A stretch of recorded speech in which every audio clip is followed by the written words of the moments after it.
This is...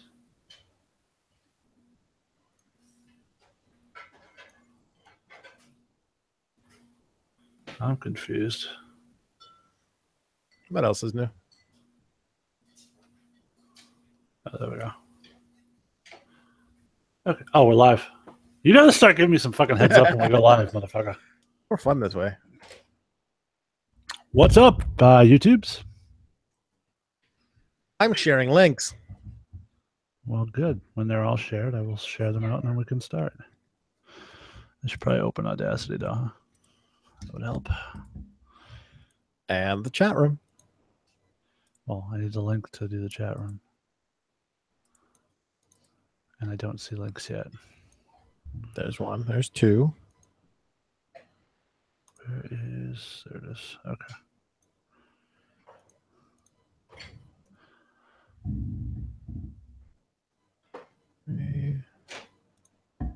I love the fact that you actually went to the extent of reverse image searching to find out if that was actually my penis. I had to come from somewhere. That makes the whole thing worth it right there. There you go. Glad to be of service.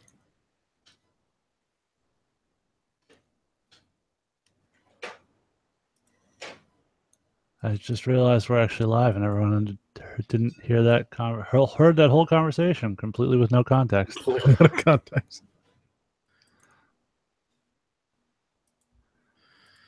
Not that anyone's listening, but if anyone goes back and watches it later, Yeah. that's going to sound really weird.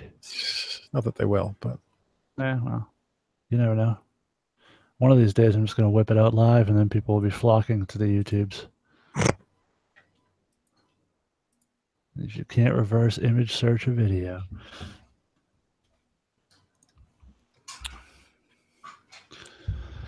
All right. Oh, I should probably share out the links and then I'll be ready to go. Excuse me. That's where we are. Copy. I particularly love when I pop out the chat. It leaves a ninja in its wake. That might be my favorite part.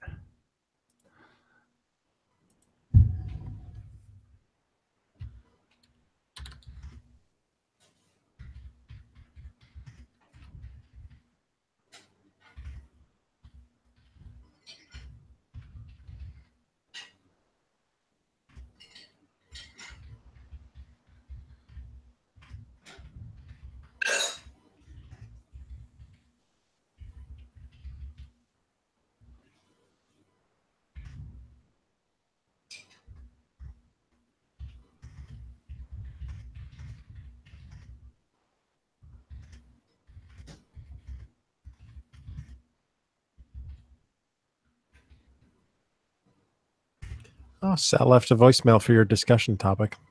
Yeah.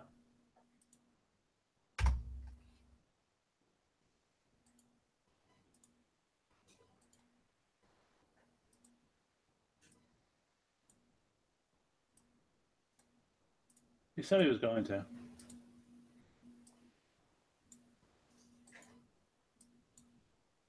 Better than having to actually be on the show, I guess.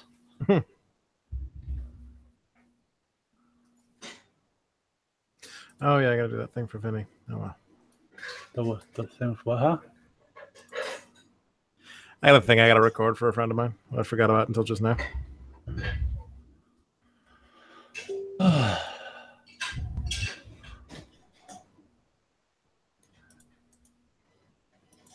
Yes, I had multiple people tell me they could do the show like next week or the week after. And I'm like, that's awesome, but I was sort of looking for someone for this week. So, but it's all right. Scheduling sucked because Monday night I had Leo's show. By the time I got home from that, there was no chance of doing anything. Wednesday was my birthday. Friday, Saturday, I got plans. Sunday, I got plans. So I had a limited amount of days I could do it this week. Yeah, it happens. Yeah. Okay. By the way, Nitro Mania this week wasn't actually Nitro. It was just a pay-per-view recap. Yeah. So it was Fall Brawl Mania. You'll survive. You should do like Sean. You like recap the pay-per-view, but then you go and do the show after it. You know. I'll take your suggestion under advisement. I mean, it might go more than it might go 20 minutes or more, but you know. Just trying things out. I'm enjoying it. Okay, I'm glad. Over the top rope disqualification. It's the dumbest thing I've ever heard. Oh, there was more dumb shit than that. Oh, there will be, I'm sure. You haven't even really gotten to the David Flair stuff. Now, when you watch the David Flair stuff, I would just like you to keep constantly in your mind that this dude was banging Stacy Keibler for most of that time. Stacy fucking Keibler. Just saying. Mm-hmm. David Flair, George Clooney.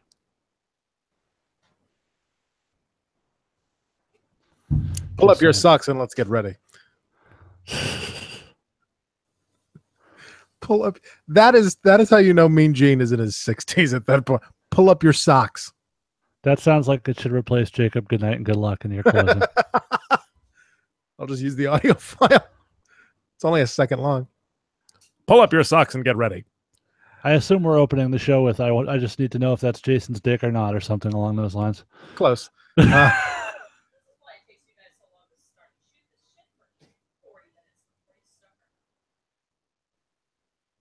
All right, ready to go? I'm going to wait and see if other people are coming. It takes me a while to recover from being randomly flashed out of nowhere. You know? Yeah, but before that. All right, you ready to go? Sure. Let's do it. My phone all the way up there. 40. Hold on. Let me just double check before we do it. Make sure all my microphones and shiznit are on the right channels. So we don't end up afterwards going, oop. They should be, but I'd just like to make sure. Okay, we're good. Okay. So this is 3:02 in 3, 2, 1, record. It's not his dick, trust me. Song! It's episode 302 of The Rundown. Hello, everyone. My name is Adam. I'm back. I'm your host. It is Thursday, July 13th, 2017. Joining me this week, Jason is here. The God on your pod, if you will. And it's nice of you to show up for your own show this week, Adam. Thanks for joining us. Well, I was going to thank both of you for last week, but I'll thank Andy for covering last week. I had a last minute change of birthday. It was our best show ever. So I had a last minute change of birthday plans that I was not going to miss out on, and so I was in Boston enjoying Mystery Science Theater 3000 live. Thank you very much. And it was a blasty. For the record, it was my birthday this week, and I'm still fucking here. Well, you didn't get tickets to Mystery Science Theater 3000 live, so who cares? I probably would have pissed on him if I had. But no, you guys did a fine job. This is my first hosting after starting the whole Nitro Mania thing. So I hope you people at home are enjoying that and enjoying the calamity that's going on in the background. Is this really the first one? I thought it was the second one. Because you've done 3 episodes of Nitro Mania. You weren't on last week. That's right. We didn't talk about it. We were too busy doing other things on 300. But anyway, people are enjoying it. I'm getting good feedback, and that makes me happy. And you like having the Rundown Trivia Championship held in abeyance. I'll take a shot. How are your balls? Because mine are on fire. Balls on fire. Nothing going on in the chat room, I assume, because we got no viewers at this point. There is nothing, but there could be something going on in the chat room. It could be our chat room together. And the way we can make that happen is if you're watching us live on YouTube, you can slide over into the right-hand side. Oh, and Matt Riley, just as if on cue. There you go, man. Joined us in the live chat. What's up, Matt? Good to have you with us. If you want to be cool like Matt, you can join us on the right-hand side of your screen. There's a box that says live chat. Feel free to type in your thoughts, send some nudes, whatever you want to do over in the box over there. We'll discuss it on the show. I don't know if you can actually put pictures in there, but if you can, nudes are always appreciated. ASCII dicks for days. ASCII penis. There you go. That's an old school. You can do ASCII boobs. We'll take boobs too. Might as well see a second set during this show. It wasn't during the show. It was before the show. They were mine, everybody. They were mine. Yeah, so we had a pay-per-view on Sunday. They were real, and they were fantastic. Spectacular, sorry. Quote Seinfeld, I make sure I get it right. There you go. So we had a pay-per-view this past Sunday. And wasn't bad. Wasn't bad. I would venture to say it's one of the better Raw pay-per-views this year. Yeah. That was very good. I enjoyed it quite a bit. I still take points off for the name, but other than that, it's not bad. I thought the Cruiserweight Championship match during the kickoff show was fantastic. Yeah, it was a fun little match. The two of them worked really well together, as you would sort of expect. Again, I always hate when championship matches are relegated to the pre-show. It kind of makes the championship seem less than. But you look up and down that card. I don't know what else you would have put on the pre-show. Well, Heath Slater and Kurt Hawkins maybe, but that only was there to serve a purpose, I imagine. Right. So, yeah, it was a good match, though. I enjoyed it, and I'm looking forward to the rematch. Kind of went the way I expected. I didn't think they were going to take the belt off of Neville yet, but still enjoyed the match quite a bit. Yeah, to me, it just harkens back to what we talked about going into WrestleMania. Would you rather have time to have a decent match on the kickoff show or get crammed into a 5-minute spot on the show itself? So right. Yep. And then we open the show proper with Bray Wyatt. Although, as we will find out in the news later, somebody would have much rather preferred to be on the show proper than the pre-show. But more on that later. That's a tease, motherfuckers. Double tease, motherfucker. Bray Wyatt defeating Seth Rollins. And I had to rewind and verify that it was correct that they actually put Bray Wyatt over on a pay-per-view. Yeah, no kidding. I thought I'd eaten some shrooms or done something. I was having hallucinations, but nevertheless, it was real. It was damn real. Bray Wyatt with a big win on a pay-per-view over a top guy. Yeah, I thought it was a pretty decent match. No whores. No teleportation. Yeah. No, just a straight up dude want to wrestle match, and good on him. About time. I was still a little disappointed there was no live sex celebration with JoJo, but perhaps Bray Wyatt should have cheated on his wife a long time ago. It's done wonders for his career. And then Big Cass getting his win over Enzo Amore. I thought this match would go differently. Not that I didn't think that Cass would dominate, but I figured that Cass would dominate and they'd have Enzo sneak out a lucky pin at the end. But they did not do that.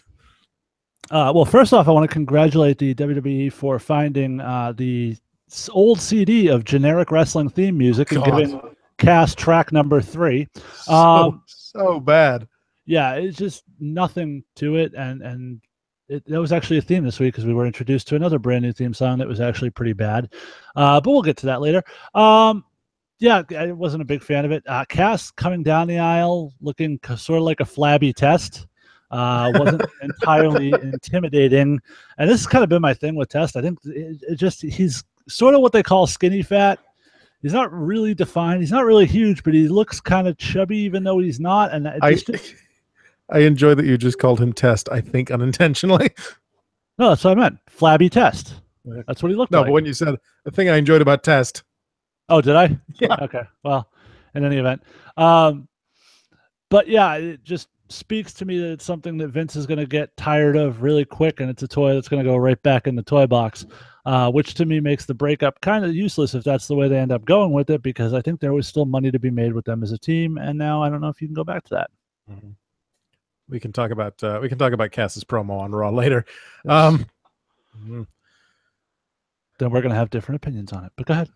I honestly thought the finishes of this match and the ambulance match would be switched. I thought I figured Enzo would get some sort of sneaky victory here, and Strowman would be more dominant. But we'll get to that.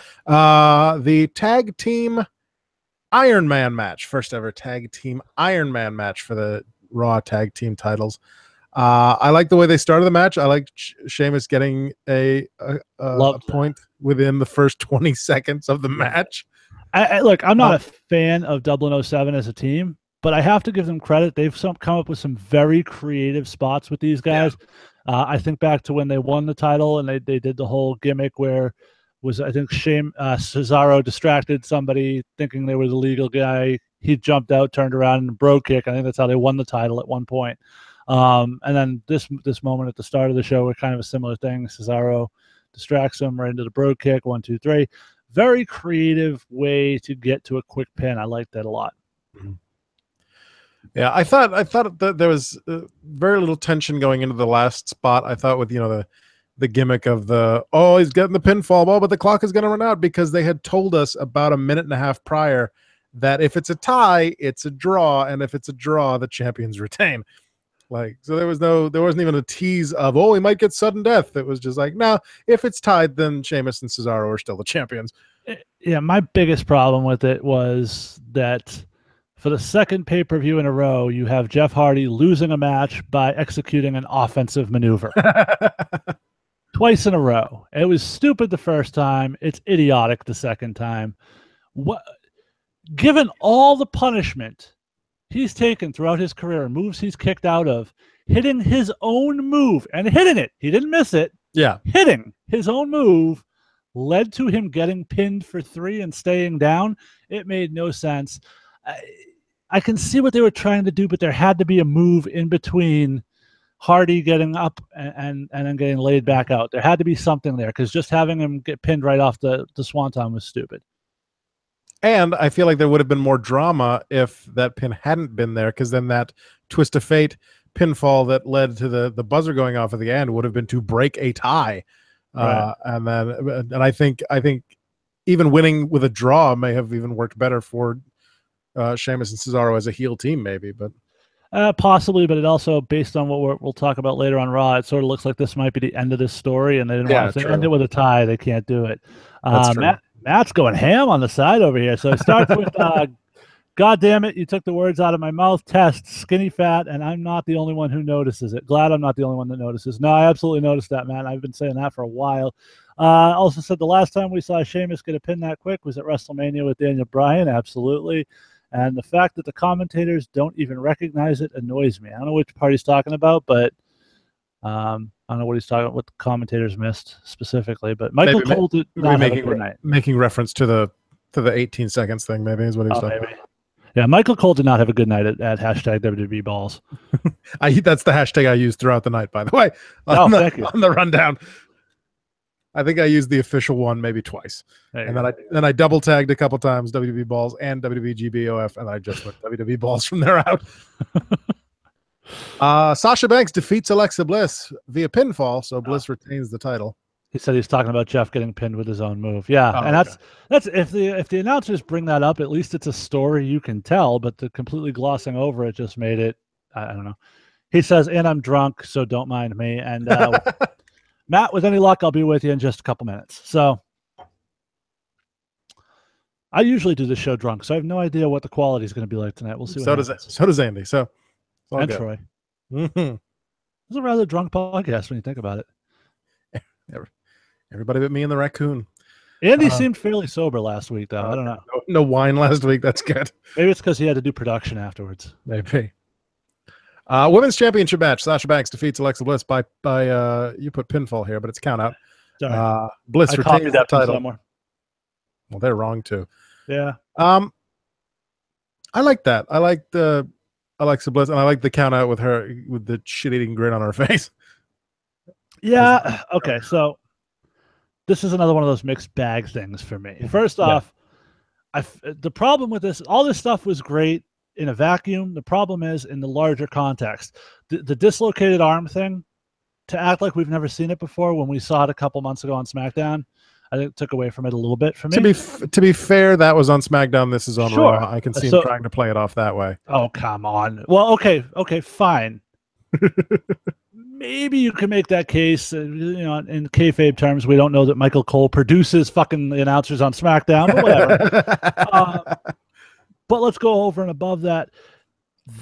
Alexa Bliss basically ran the same gimmick that the fucking Usos told us they were going to run, and I didn't like that. There's 2 pay-per-views in a row you've gone to that same finish, and it didn't sit well with me. But the match itself was really good. I liked Yeah. the physicality. These girls kind of beat the shit out of each other. Sure. And I really enjoyed that. It was good back and forth. I thought they told a good story. I think they left it open-ended. What happened on Monday kind of threw a little bit of a wrench into where I thought they were going, but we'll kind of see how that plays out, and we'll talk about that when we get there. But yeah, overall, I was looking forward to seeing these two work together going into it. I was not disappointed, and I'm looking forward to seeing it again at SummerSlam. Yeah, certainly. Maybe an actual title change at SummerSlam. Who knows? The Miz defeats Dean Ambrose via pinfall to retain the Intercontinental Championship, and what we hoped was the end of this goddamn feud. Yeah, well, and based on what happens on Raw, which again we'll get to in a little bit, I think we might actually be done with this. It didn't look like it at first, but as it played out, it looks like it might be. We'll find out going forward. I thought this match was fine. The work was fine. It's just the problem is there's no suspense to it. It's all the same shit we've seen over and over and over again ad nauseum. There's nothing new here, except now with Bo Dallas and Curtis Axel. Hooray! Yes, and I gotta give my wife credit for hashtag WWE Balls line of the night. She had no idea who the Mizians were going into this, and then said, "Who's that guy that looks like Lieutenant Dan with his legs?" And that one popped me. So shout out to the wife. That's pretty fantastic. Yeah, and go back and look, and she's not wrong.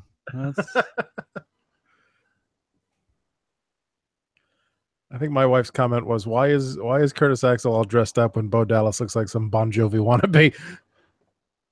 But and he's dressed up, and he looks like it looks like he's dressed up in the way that it looks like you go to Men's Warehouse and they have a suit that's just like one size too small.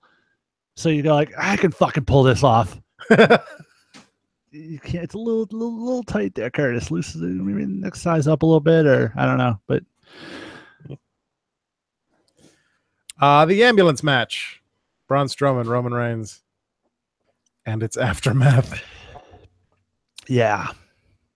So this was probably the result that had most people talking. Yeah, I would say so. Attempted murder and all. The match itself was good. Good physical, hard nosed, same as these guys deliver every time. Very much enjoyed it. The ending to me was sort of a little bit weird because I get what they were going for, and I think the visual was fairly cool for the viewer at home. The problem I have is that Roman, like, even if Strowman hadn't moved, Roman wasn't going to hit him the way they were positioned with that spear. Right. No, I noticed that too. Strowman was standing in front of the closed door, so even if he hadn't moved, there was no way Roman was doing anything except going into the ambulance. I would have liked to see the ambulance maybe start to move after and then get stopped, and then Roman jumps out or something like that, just from a perspective of kind of cool storytelling. They didn't do that, but that's fine, whatever. And then, of course, we have the aftermath, and I'll let you go first on this one. So, Braun is celebrating. The ambulance hasn't gone anywhere. And my wife I believe you mean Braun! And my wife actually made the comment, like, why is he still, he didn't seem like it would be that hurt. Shouldn't he be? And he popped out of the back of the ambulance and attacked. Roman basically Pearl Harbors Strowman, throws him in the back of the ambulance, drives backstage. Why do you always go to the Asian sabotage terminology? Go ahead. Parks the ambulance and then spends an interminable amount of time. Well, they had to cut to the pre-taped. Yeah. Just sitting there staring in the mirror. He was giving Heath Slater and Kurt Hawkins time to loosen up and stretch. And then we cut to pre-tape, which there are some adorable marks on Twitter that make me happy. We cut to pre-tape, and Roman attempts to murder Braun Strowman by backing the ambulance directly into the trailer of a semi. And then nobody could unlock the door. They had to use the jaws of life. And nobody could get into the ambulance and pull it forward. That's exactly what I thought. Where the fuck? Not a thing that anybody was qualified to do. Apparently not.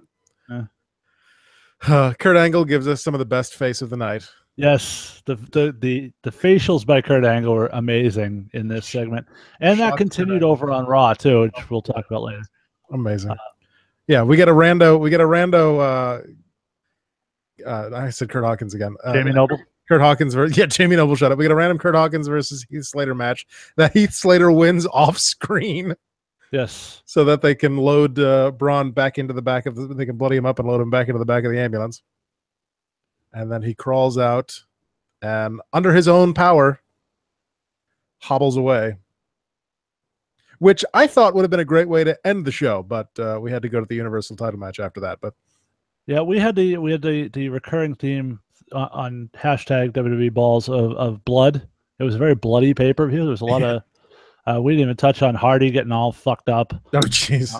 The Hardy Boys do not go well with Sheamus and Cesaro. They get fucked up every match they have with these guys. Somebody loses a tooth, gets busted open. You know, I've talked about Sheamus and his style being a little careless sometimes. I sort of feel like I'm validated on that opinion at this point. But and then now here's the one that was a little weird for me. And we didn't even really talk about this, but at post-match with the women, Sasha beats the shit out of Alexa all the way up the aisle, which I thought was great. Alexa gets the upper hand like she's going to put her through the table. And every one of us is sitting at home going, she didn't take the monitors out. She's not putting her through the table. But Sasha reverses it, hits those double knee, attempted the double knees. Here's the problem, though. God, that looks fucking brutal. When you go back and watch it, she just like jumped off and put her crotch face first into Alexa's mouth. Yeah. And then Alexa's mouth was bloody. I don't know what that means. I'm just putting two and two together. So what you're saying is eat balls? Maybe I know. Nice. Maybe I know why Sasha was so angry. That's all I'm saying. Maybe it was a certain time, you know. Speaking of women tables, since I was not here last week to talk about it, that last woman standing match between Asuka and Nikki Cross, holy shit! Yeah, if you want to discuss that shit, come on your own show. No, fuck you. It was great. Anyway, back to this week. Then you juxtapose that with the fake blood in the Braun segment. I was kind of like, And then, of course, you had to know when you saw Braun do that we were going to have that moment where he was going to find a white wall or a white car or something to put the blood on. Yeah. So that's a Vince McMahon favorite. Because Roman did it 3 months ago, whenever it was. Oh, Vince has done that shot millions of times. He loves that shot. If it's a white shirt, a white wall, a white car, something, he wants that blood, all over it. But yes, adorable marks on Twitter. There's no way that could have been faked.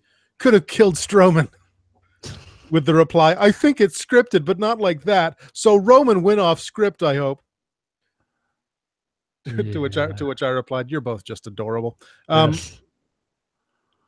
No, there's no way that could have been fake, Jason. No way. No. Now there was quite a bit of debate, particularly amongst fans in general and amongst our host thread particularly, of whether we witnessed the double turn at Great Balls of Fire in that exchange. To which I said, "Why did Roman turn face?" Because he's always been a fucking heel, at least for quite a while now. Sal disagrees with me, but Sal's wrong. And Roman's been a heel. Roman continued to be a heel. How many times in this feud has Roman jumped him from behind or cheap shotted him or interfered in his match? Like, he's acting like a fucking heel. The problem is people are convinced that WWE wants us to cheer him, so in their mind, he's still a face, even though everything he does is a heel work. Mm-hmm. And oh, by the way, he's fighting the guy who gets the most cheers on the show. Yeah. Strowman's the biggest baby face on Raw. Mostly for beating the shit out of Roman, but yeah. Sure, whatever. Part of me just wants, I just want to see it where it plays out, where like Braun comes back next week and just does something fucking devastating and horrid to Roman Reigns, and then just looks at him and goes, "Now I'm finished with you." That's got to be how it ends. By the way, for all those people sitting here saying, well, Roman went way too far, and that's why it's clearly a heel turn. Need I remind you that the guy you're cheering for shoved him strapped to a gurney off of a loading dock a couple of months ago? Too far, man. Too far. So hard that the gurney teleported from one side of the garage to the other. That's heel work.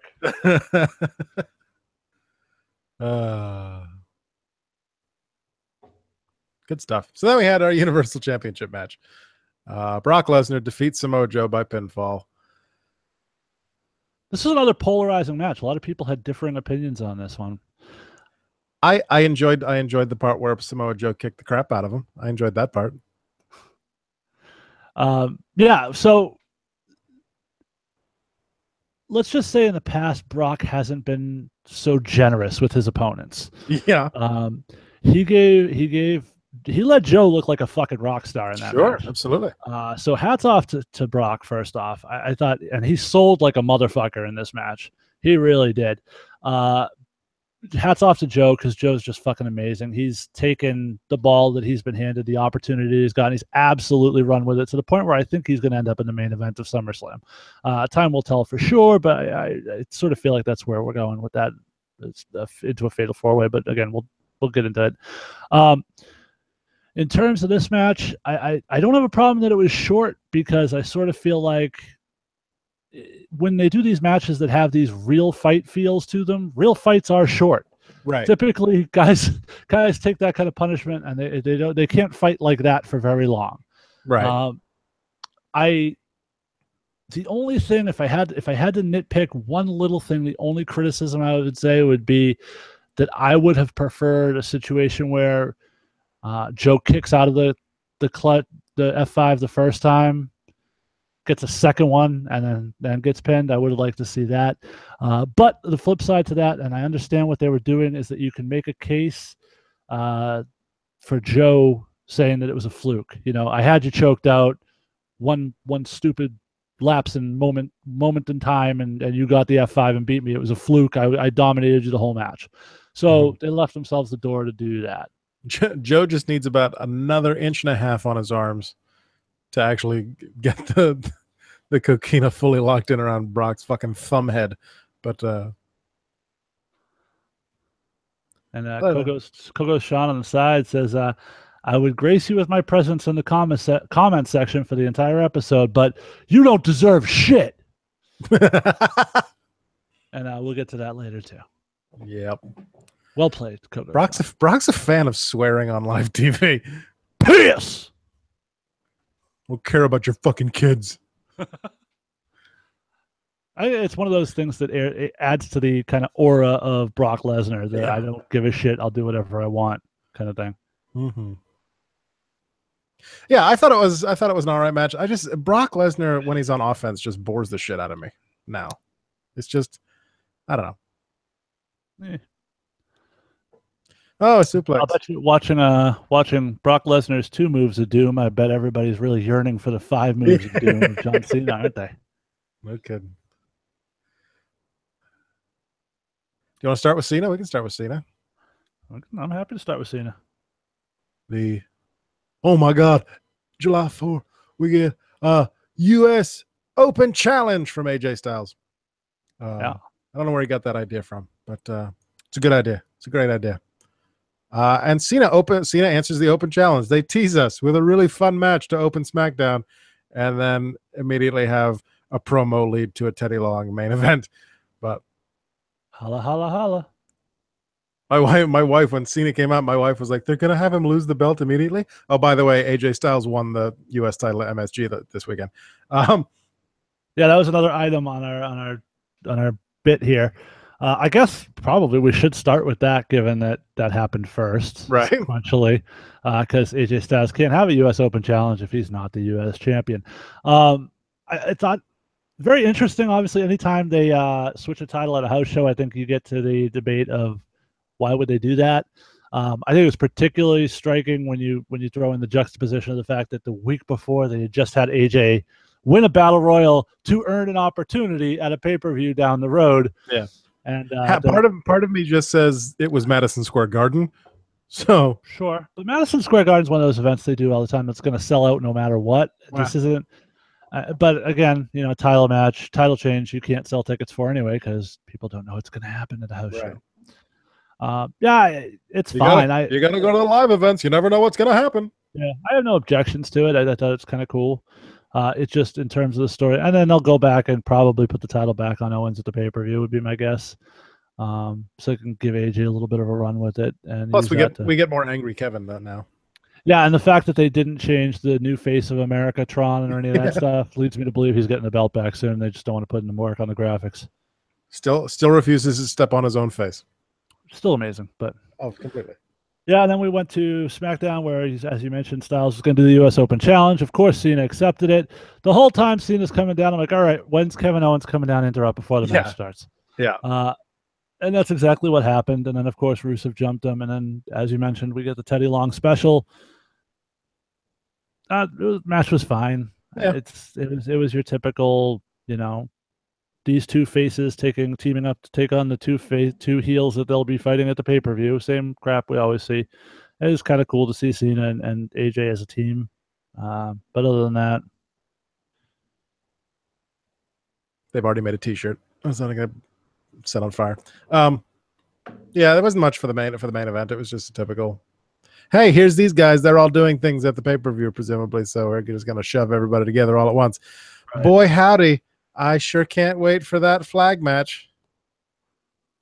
Yeah, we discussed that last week when you weren't on the show. So I don't know where you want to go next here. Well, why don't we? What kinds of stuff happened this week? Why don't we talk about? We were just talking about the end to the Universal title match at #WWE Balls. So let's go right into the promo we saw on Monday Night Raw. Couple things. First off, positionally on the show, I might have opened the show with this little promo here with Brock, and I sort of feel like you lead a post pay-per-view show should lead with the biggest thing off the pay-per-view. I don't think it was Cass.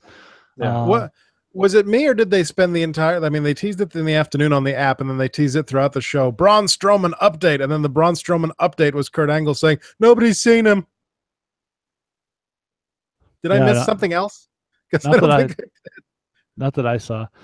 Matt on the side says Adam's never going to live that down, is he? To which I respond, Matt, have you watched the show in the past? Yeah, seriously. I also threw in an Adam and Asian joke earlier on, so no, things just don't die. But if they did die, Adam would forget to do the 10-bell salute anyway, so it wouldn't matter. So in any event, we went to Kurt Angle came out. You okay? Dick. Kurt Angle comes out. He says he introduces Lesnar. Lesnar comes out, says that he's going to announce Brock's challenger. Roman comes out. This is one part I thought was interesting going back and rewatching this. When Heyman seems very excited at the possibility of Roman being the guy to challenge Lesnar. So much to the extent that Lesnar actually seems like he's pissed at Paul for agreeing that this is a good idea, grabs the mic and then talks for himself, which is something he doesn't do very often, obviously, telling Roman he doesn't deserve it.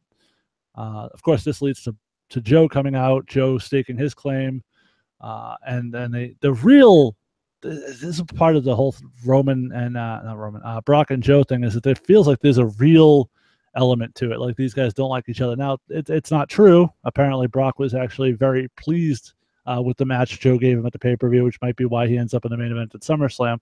But when they're performing together, you can feel tension, and that's a good thing for them to have. Certainly. Then of course we get the announcement that next week we're going to have Roman versus Joe for the #1 contender shot at SummerSlam. Of course, in my headspace immediately goes the flashing light that says, oh, Braun returns next week, costs them both, and we have a fatal 4-way at SummerSlam. All right, cool. Now I know what the main event is, which is actually, you weren't here last week because you ditched the show last week. But that was when I predicted that was what they were going to end up doing. And I feel like that's where we're headed. I'm perfectly all right with that. I think it was Kogos Sean made the point in the host thread that he wants to actually see Brock lose the title at some point and not just, lose the title in a multi-man match where he doesn't take the fall. But he's the beast. Well, so to me, this is what we're going to do. We're going to have Brock. I think SummerSlam will be a recipe for the belt to come off of Brock. Right. I think they want to have the title back on TV to try to help ratings. So I think Brock's going to lose the belt. I think they're setting it up this way so he can lose it without taking the pinfall. That will lead to the chase, ultimately getting us to WrestleMania, where Brock will ultimately put over whoever is the holder at that point, probably Roman. Right. Yeah, and I am 100% in favor of the Universal title actually being on TV. So yeah, and Matt on the side says Braun is definitely costing him that match, and that will make it a fatal 4-way. So yeah, Matt agrees with me. Yep, I think we're all in agreement here on that. But the promo itself, I think everybody in that promo performed particularly well. And that was another moment where if you go back and watch it, just watch Kurt Angle's facials the entire time. Just amazing work by Kurt Angle this week. Did you watch the Kurt Angle 24? I did. Excellent work. Amazing. I think I said in our host thread, just very raw, very real. Yeah, absolutely. They touched on a lot of things that you don't necessarily think they would touch on. I either did not know or had forgotten that he had attempted to take his own life. Yeah, I don't remember hearing that actual story before, but that was obviously very compelling. If you have the network and you have not watched any of the WWE 24s, but this one especially is just it's incredible. It really was. Yeah, the moments where his wife is describing, him on the couch and, that whole deal. I just thought it was really very, very real. I love just right in the beginning when he goes into Vince's office and they start hugging him, and Vince basically just goes, "Get the fuck out." Yeah, it's a nice way to treat your employees in front of the world, Vince. Good job. Because that camera guy went, you know what I want to do? I'm just going to randomly follow Kurt Angle around with nobody telling me to do so. And he's just doing what he was fucking told, man. I also particularly love the fact that Stephanie felt the need to make sure we knew she wasn't wearing makeup because she wasn't expecting this. I don't normally look like this. I'm usually wearing makeup. Yeah. Matt says he watched it this morning and actually bawled, and I was near tears very many times. I'm not ashamed to admit that. I like how they cleverly mentioned the TNA run and completely glossed over everything that happened. Because he was only there for 4 years more than he was in WWE, but that's okay. I went somewhere. I did some things. Now I'm back. But they even put over TNA. They had a thing that said, "Hey, he signed with TNA." I love the story. Him telling the stories about his dad. The flashback to that whatever that documentary was in 2001, where we're talking about the building that his dad built. Yeah. Just the whole thing. The whole thing was just fantastic. So go and watch that if you have not watched that yet. That is my recommendation for you this week, is to go and watch the Kurt Angle Homecoming WWE 24. I would have sworn you would be recommending Ride Along. Don't watch that show. No. Go watch the Nia Jax. I'll try to remember to watch that one. That one, because if you haven't seen it, they prank call Byron Saxton while they're in the car, and you get a real appreciation for how weird and creepy Byron is on that. You really do. Plus, all right. Plus Jericho and Owens, and what more do you need to say? All right.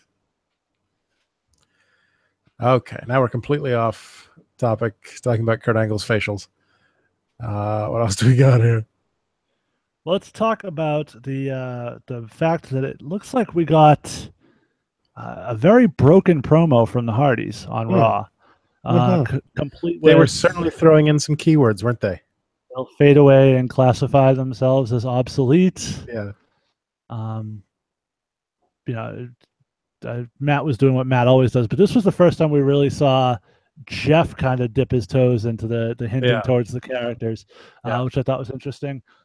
Add to that the fact that they ended up losing relatively quickly and cleanly to the club, which is not something you would necessarily have expected, only to be destroyed by the Revival after the fact.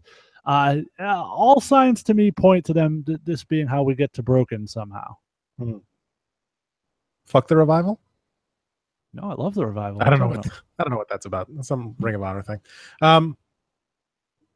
Yeah, and I if they're going to go with a Revival Hardees feud, I'm in favor of that, certainly. Yeah, and that's going to be the thing. They'll go with that feud, and then what will happen is, the Revival will win, and that's the beauty part of this, and that'll probably end up, losses will pile up, and that will lead to the Hardys being broken. Now, here's one thing that I found particularly interesting, and we're all jumping to the Hardys and the Revival, and that's probably where we're going to end up, and that's a good thing. Now, I had a little idea balloon go off in my head during Raw.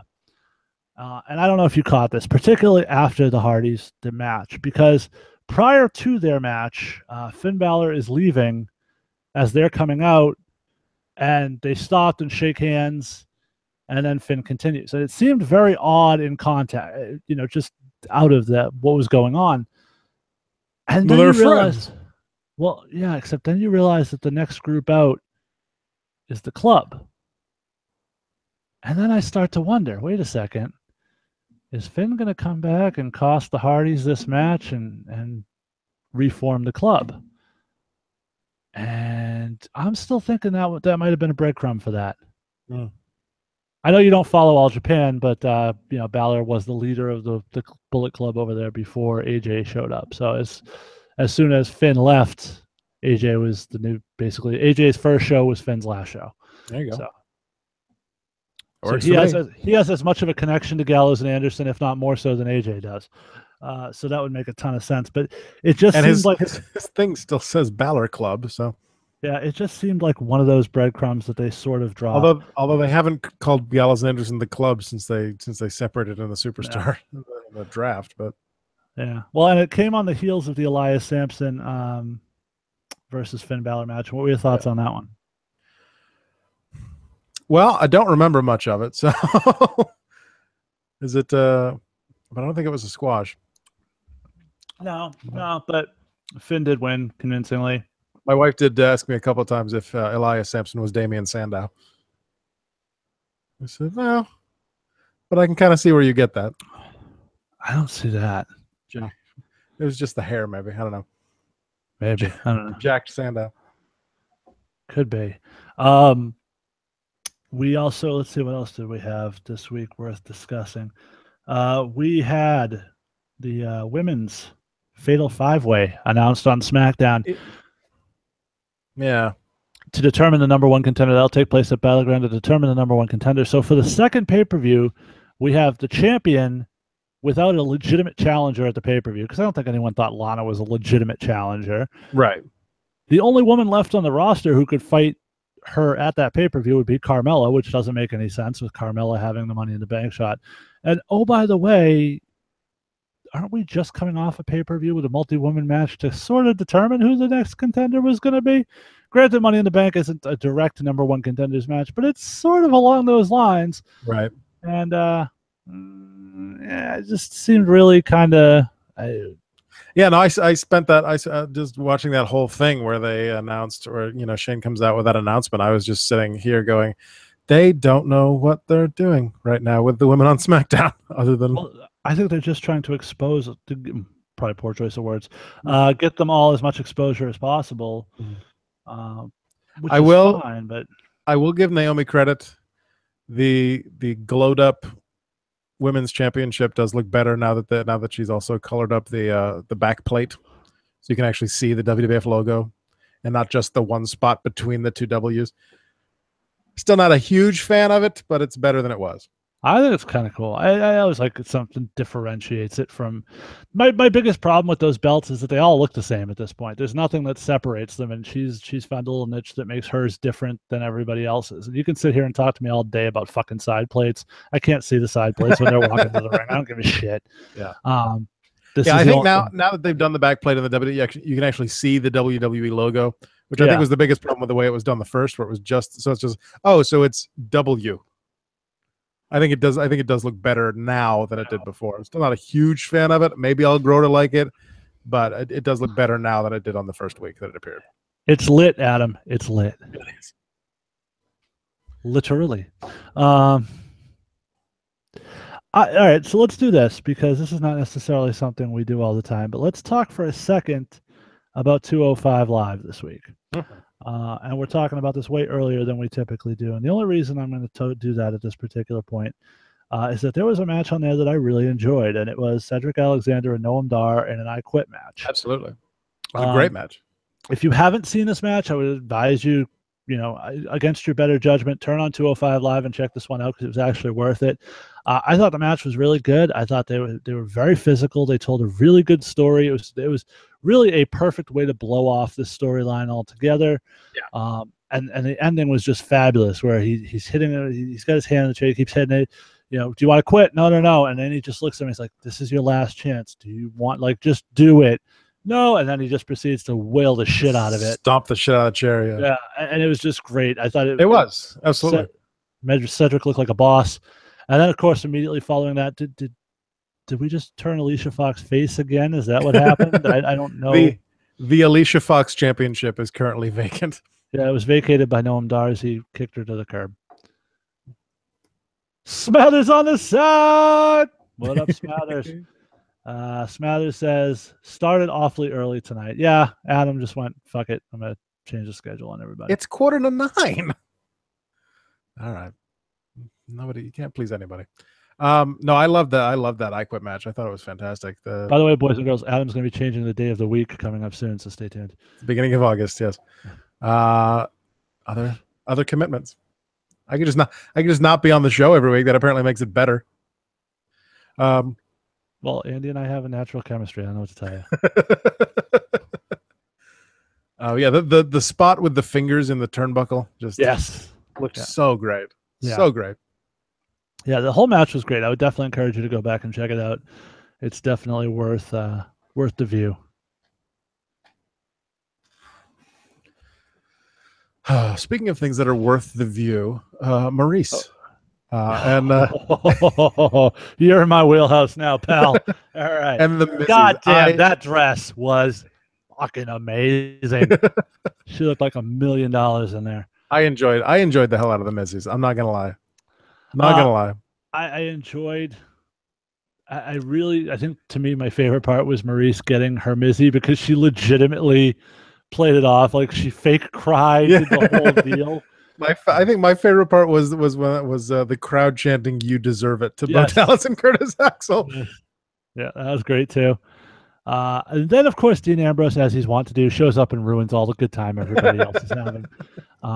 The saving grace here being that it looks like maybe we're actually heading towards a Seth Rollins and Miz thing, which just from a perspective of freshness, I'm really hoping and looking forward to.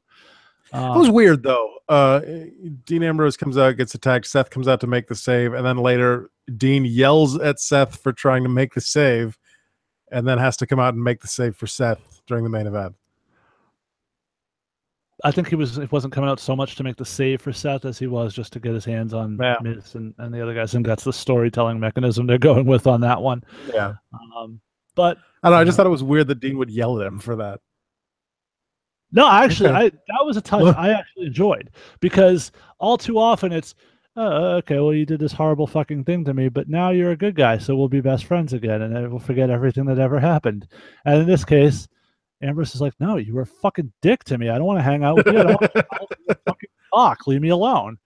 And I thought that was good. I like that. And I don't, and perhaps, maybe, just maybe, what we're seeing are the beginning of the seeds being planted for an Ambrose heel turn, which I think is desperately needed for that character. Yup. Kogo Sean says Dean Ambrose and Sami Zayn need to leave my television set forever. Well, first off, I'm pretty sure Kogo Sean does not watch the product from the afterlife very often anyway, so they're probably not on your TV all that often as it is. But secondly, I don't agree with Sami Zayn. I think Sami Zayn's great. Sami got clocked over the head with a vase this week. Yes, and that was great too. Let's talk about that, because what we have, first off, we have this scene where Maria, just absolutely stunning. She just is just an impeccably gorgeous woman. There's nothing else you can say about that. Knocks on the men's locker room, pop open the door. Oh, it's Chad Gable, who is towered over by Maria. Like, she makes him look like a small child. I expected her to pat him on the head and send him off with a penny candy or something. But, we're looking for Sami Zayn, blah, blah, blah. I'll let him know. Okay, fine. So Chad Gable went from competing toe-to-toe with AJ Styles to delivering messages for Maria. But it is what it is. We then got the moment where, for the first time, And I thought this was really well done. For the first time, we saw that Mike and Maria are not just all about the lovey-dovey bullshit, but when pushed, they can actually get violent and get angry. And the fucking line "Love Hurts." Oh, beautifully delivered, beautifully written.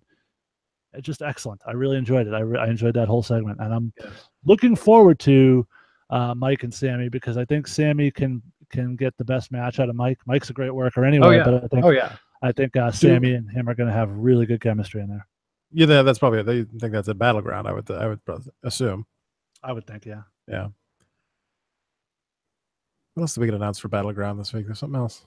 We got Nakamura and Baron. That's Corbin. what it was. Nakamura versus Corbin. That's what it was. After the beating that they laid out during the match that wasn't a match.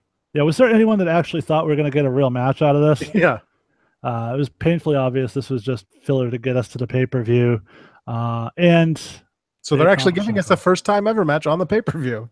Yeah, and it's a Baron Corbin one. So, it is what it is. It was fine. We got the Nakamura entrance. We got Nakamura on TV, which hasn't been something that's happened a whole lot lately, so that's good on them. It was fine for what it was. The segment set up. They didn't try to have him cut a promo. No, it was a segment to get us to where we needed to go. It looked right. The physicality looked real. The pull apart looked nice. I had no problems with that. That was well done. Yeah. What I didn't like so much was the return of Ty Dillinger to TV. You didn't, huh? That's interesting. I mean, I knew that we had sure, you got to have a guy go up against Jinder and make Jinder look strong as the champion going into your Punjabi prison match, but did it have to be Ty Dillinger? Well, okay. You're looking at it from the Smark perspective, and I understand that, but allow me to do one of those things I do best, and that's bitch Smark you on this one. Because you just put Ty Dillinger side by side credibly next to the heavyweight champion of the world. True. You just legitimized Ty Dillinger and put him and said this guy can stand in the ring legitimately with the world heavyweight champion. That's a good thing for Ty Dillinger. The reaction he got was another good thing. We're talking about 2 weeks in a row. He was one of the final three in the Battle Royal. He's in the ring with the heavyweight champion. He's getting great reactions every week. 2 weeks in a row on TV. I was very encouraged by what happened with Dillinger the other day. And as we'll get into in the news lately, there may have been a certain air of punishment in terms of how much offense he didn't get in that match, based on some things that happened on social media. But we'll talk about that later. So, are you saying I'm very smarky and marky? Yes, a little bit. Yeah. Oh, thanks, Sal. Anyway, no, you're right. You're true. Plus, we got to see Ty Dillinger on TV, so that's always good. And with a full entrance, not in a fucking fast food commercial.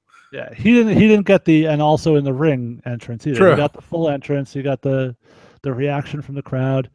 Kogo Sean on the side says being in the ring with the champion is meaningful, unless that champion is Jinder Mahal. And Kogo Sean hasn't quite jumped on the Punjabi train just yet. Mm-hmm. Punjabi Express, can we do that? Is that something we can make work? That works. Can we make that a thing? Okay.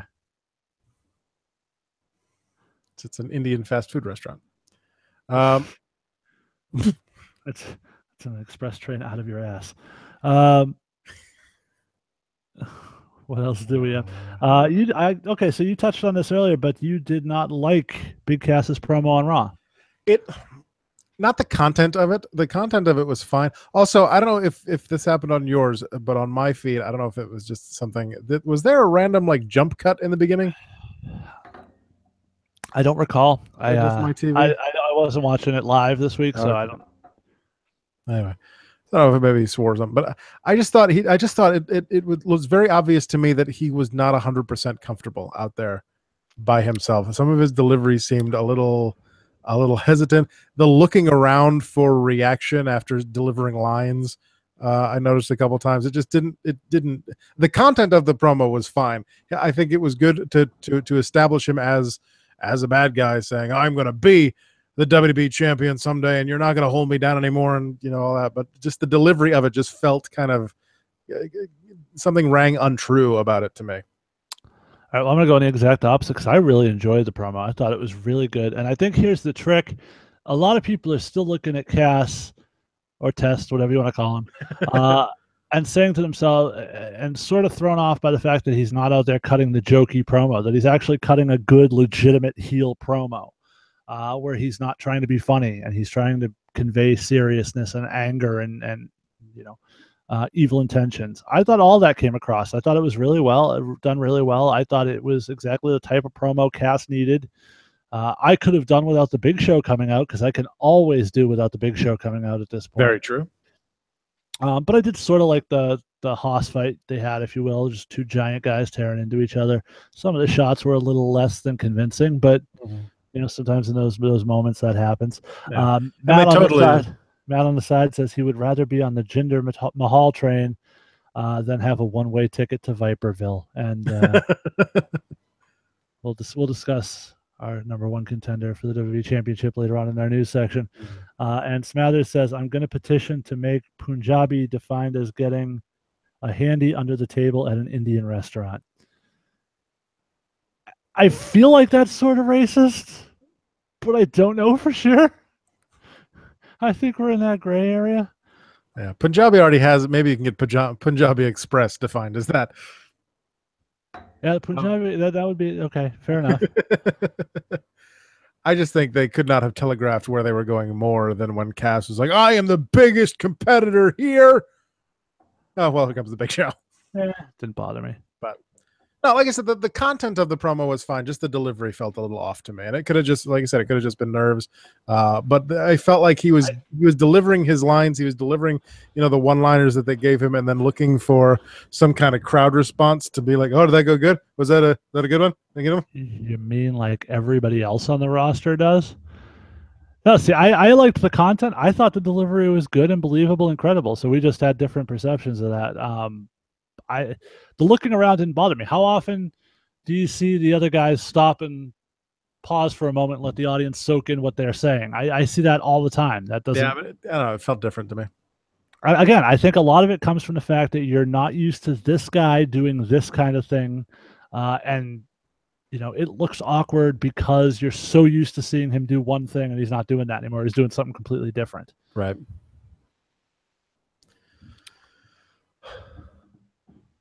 All right. Speaking of something completely different, Bray Wyatt won 2 matches in a row. Yes, he did, because on Monday Night Raw in the main event, he once again pinned Seth Rollins. And first off, hats off to Seth for the sell job on that Sister Abigail, because he looked like he almost basically looked like he got DDT'd on it. He went basically head first right into the canvas, almost on the top of his head. Took that move like a fucking champ. Made it look devastating. So good on Seth for that one. He should, you know, he should stop stealing people's moves. That one's for you, Troy. But yeah, no, I thought it was a big moment for Bray to get those 2 wins, and maybe we're off and running with something incredible for Bray now.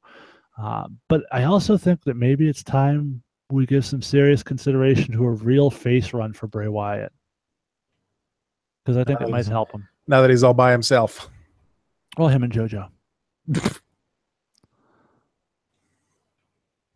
On screen, he's all by himself. And then Smathers says he thought the crowd was pretty hot most of the night. He liked Cass's promo until Big Show showed up. Paul White is a really cool guy, but I'm kind of over him in the ring. And I think that's a fair sentiment regarding the Big Show. I just don't, and you know what? It's not even Big Show's fault at this point. It's just the way they've booked him. They've just, yes, Sal, listen up. They've ruined the Big Show. But you know, you go back and you look at the guys like that, the Andres and whatnot. They're booked like attractions, and I think they're trying to do that now with Big Show. But after weeks, months, years and years and years of booking him on the show every week, taking pinfall after pinfall, there's nothing special about him anymore. He's not intimidating. When you look at the list of guys who have pinfall victories over the Big Show, which, you know what, vamp for a second. I could play Sal's voicemail. Forgot to do that before. And he probably covers a bunch of shit we haven't gotten to yet. Let's see. If I Google people who have beaten Big Show, let's see what comes up. Just curious. There's got to be a list somewhere. It's just going to be one page that says, "Did you mean to search everyone?" Well, 5 superstars you won't believe beat the Big Show. This will be interesting. Jeff Hardy. Jeff Hardy has beaten the Big Show. Let's see what else we got. Raven beat the Big Show in a hardcore championship match. William Regal defeated the Big Show. Oh, here's one. Chuck Palumbo defeated the Big Show. And it looks like Carlito defeated the Big Show at one point. So, yeah, that's how special the Big Show is right there. So there's probably a longer list. I'll have to find it. Maybe I'll post it or bring it up next week. I don't know. Cagematch.net. Yeah, I'm not going through the full list. I was looking for somebody else to do all the work for me. But yeah, so again, what were we talking? Oh, Seth and Bray. Yeah, I thought it was, and this one was even more convincing of a victory on Raw, I thought, than at the pay-per-view, where it kind of he did the thumb in the eyes, even though he got nowhere near his eyes. But I thought the one on Raw was surprising. I thought that was the perfect 50-50 booking opportunity, and instead Wyatt goes over and clean. Yeah. Hooray! I'm always a fan of when Bray Wyatt wins. So. Yeah, I look, I'm on record. I don't get the Bray Wyatt thing. I just don't see it. But I'm more than willing to give him a chance if they give him a legitimate push and a chance to establish himself. But we're going to talk a little bit in the news and just moments about the Mae Young Classic. The full list of competitors was announced this week. But before we get into that, allow me to call some attention to this week's episode of NXT, where we had a qualifying match for the Mae Young Classic between Vanessa, Don't Call Me Airborne, and Jamie Hashi, I believe. This was my concern with the Mae Young Classic, and we'll see how it plays out. But it looks like in a lot of cases, rather than going out and getting the best independent women wrestlers in the country or in the world, they went out and just found a bunch of their NXT girls who haven't been on TV yet. And these girls both looked greener than goose shit in the ring. It didn't look good. Jamie's wardrobe wasn't flattering on her at all. She sort of looked like a less flattering version of Victoria, is the best way I could describe it. I didn't like the match. It wasn't good. And these girls, by default, one of them gets a spot in a Mae Young Classic, and that's a spot that's not being given to a far more talented competitor who doesn't necessarily work for the WWE. Right. And that's disappointing. Yeah, they're kind of going backwards on this. I did appreciate the spot where the one girl whipped the other with her hair. I thought that was interesting. The girl with the long braid ponytail. But given that that's the only spot I really remember from that match, it doesn't say much about the match itself.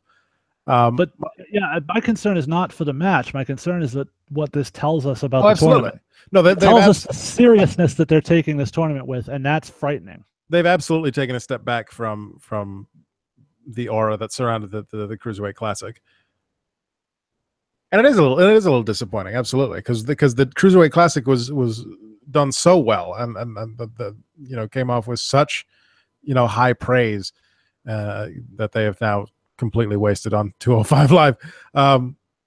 That there were high expectations for this, and this is definitely not living up to expectations. I mean, you have the list in the notes here. I recognize a few of these names. Yeah, well, let's run through it for those at home who maybe haven't seen this list. There's the official list of all 32 women in the and Mae Young Classic has been announced, and the list goes as said. Dakota Kai, first time NXT girl.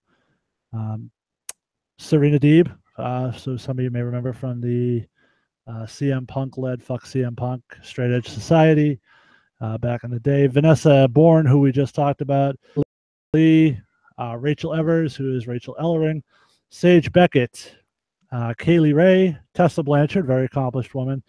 Toni Storm, another accomplished woman. Marty Bell, who you might remember from TNA. Lacey Evans, who's one of the talented NXT girls. Santana Garrett, who's one of my favorites, unsigned and should be signed. Nicole Savoy, don't know who that is. Aisha Raymond, not familiar. Reina Gonzalez, not familiar. Shayna Baszler from NXT, UFC, one of the 4 horsewomen, along with Ronda Rousey. Abby Lace, who is Kimberly, is in there. Piper Niven, I believe.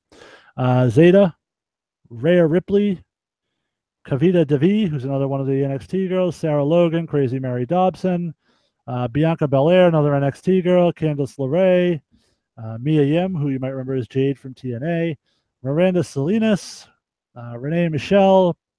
Princess Sughit. Mercedes Martinez, very talented girl who's worked a lot in New England. I'm happy to see her getting the opportunity. Jazzy Gabbert. Tainara Conti, who's another one of the NXT girls we mentioned recently. And Kairi Sane, formerly known as Kairi Hojo from Stardom, very talented female. Not as star-studded a lineup as I would have hoped for when they announced this tournament. Put it that way. Yeah. How are you going to, and I think I made this point last week, but how are you going to sit here and sell me on the idea that this tournament is to determine who the best women wrestlers in the world are when fucking the Iconic girls aren't even in there? Yeah, I can understand you don't want to put the WWE girls in there, fine. But you're looking at NXT girls, and the NXT girls you're giving me in this thing are fucking Rachel Evers, Sarah Logan, Lacey Evans, and all these like new girls who have barely worked 5 matches on television. Right. Look, and I don't mean to throw any shade on any of these girls. Kimberly, I happen to know, incredibly talented girl, but she hasn't been on TV more than once on NXT. You can't tell me this is the best group of women in the world when your own NXT established people, fucking Liv Morgan can't be in this tournament.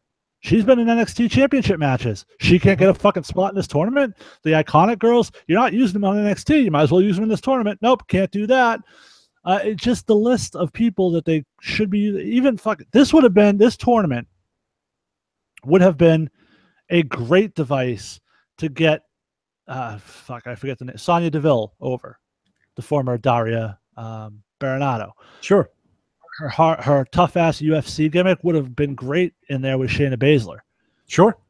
You know, that there were so many opportunities you could have used where even if they don't win the whole tournament, you can really get these girls who are on TV that we know and get them over. Instead, we got a bunch of girls people don't know going in. They're going to forget coming out. And what are they fighting for? There's no titles on the line. But if it's an established NXT girl who wins this whole thing, there doesn't have to be titles on the line because they're immediately catapulted into the top of the women's division in NXT. So it serves a purpose. This does nothing. This is just to say we're having a women's tournament. And that's really disappointing to me. I had very high expectations for this. Absolutely. And I feel like that might be part of the reason why they're not actually doing the episodic release, where they'll just be like, here's your thing. Go watch a chunk now, watch a chunk later. We'll be live on this date with the finals, and there you go. Yeah, I know. I recognize maybe 5 of the names on that list. Well, I recognize, a bunch of the names, but the problem is they're not names that most people recognize, and that to me is the problem. That takes away from what the tournament should be. Right.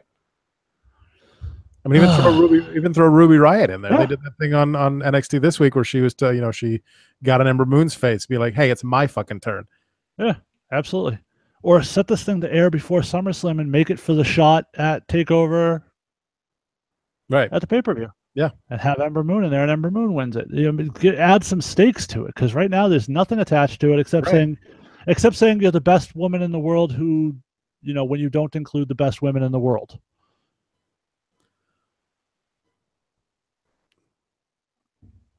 Yeah.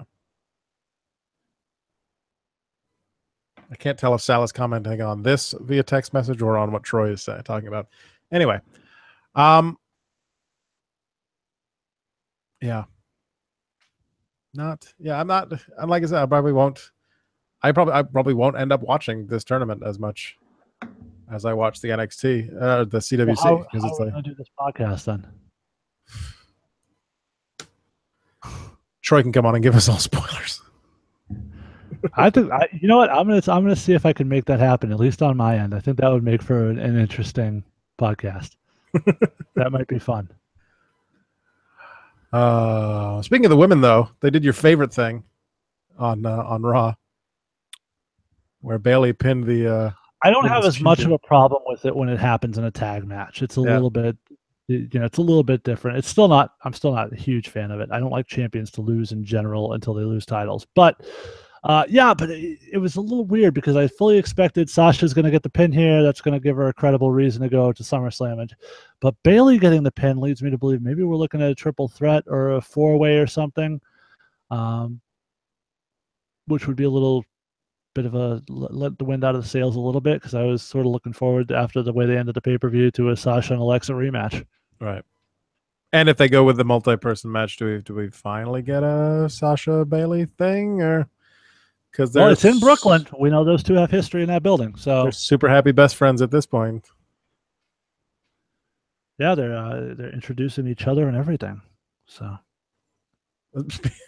off topic, and not on our list, but when you mentioning the name Renee during the during the list of competitors in the women's tournament just reminded me of the Fashion Files from this week. Oh yeah, it didn't even make our list. Go ahead. You're the mark for the fashion police. So go ahead. Runway Walker, Texas Ranger. So great. And Fandango coming up on his little hobby horse and putting it in the ladder. And then who stole the hobby horse? But what was Breeze's name? Was it did he go with Tenay? Well, he was Tenay Young when he was dressed up as Renee the week before, but you can't talk about that because you skipped out on the show that week. We already had a discussion about that. All right. But that made me laugh too. Anyways, and then yes, I completely popped for the Fashion X-Files. The truth is not H. Yeah, that was pretty good. Smathers on the side says, did they not show the Slater versus Hawkins match at the pay-per-view, or is that a Twitter joke? No, they showed them come out and then they cut away, so you didn't actually see the pinfall. You just heard them announce the winner. And then he says, the Mae Young Classic with the tagline, the best of the rest. And sadly, that may be the best tagline for the tournament. Yeah. All right. We actually ended up leaving most of NXT till the end here. What do you think of? I'm intrigued by this, by the tease for the tag titles at this point with Sanity versus AOP. I like what they did with spreading out the 3 title matches over the last 3 weeks of programming. I thought maybe we'd get a title change. Not that I really thought that Roddy was going to take the belt off of Bobby Roode, but I thought it might happen. I thought the tag title match this week was pretty good. That was all right. It was heavy machinery, but for what it was, I thought it was pretty good. I do like the way that they promoted it as literally the biggest match in NXT history. 1,250 pounds of man in the ring. I like the fact that they pointed out it was the first time that we saw the AOP kind of manhandled like that and not be oversized in the ring. I thought they told that story well.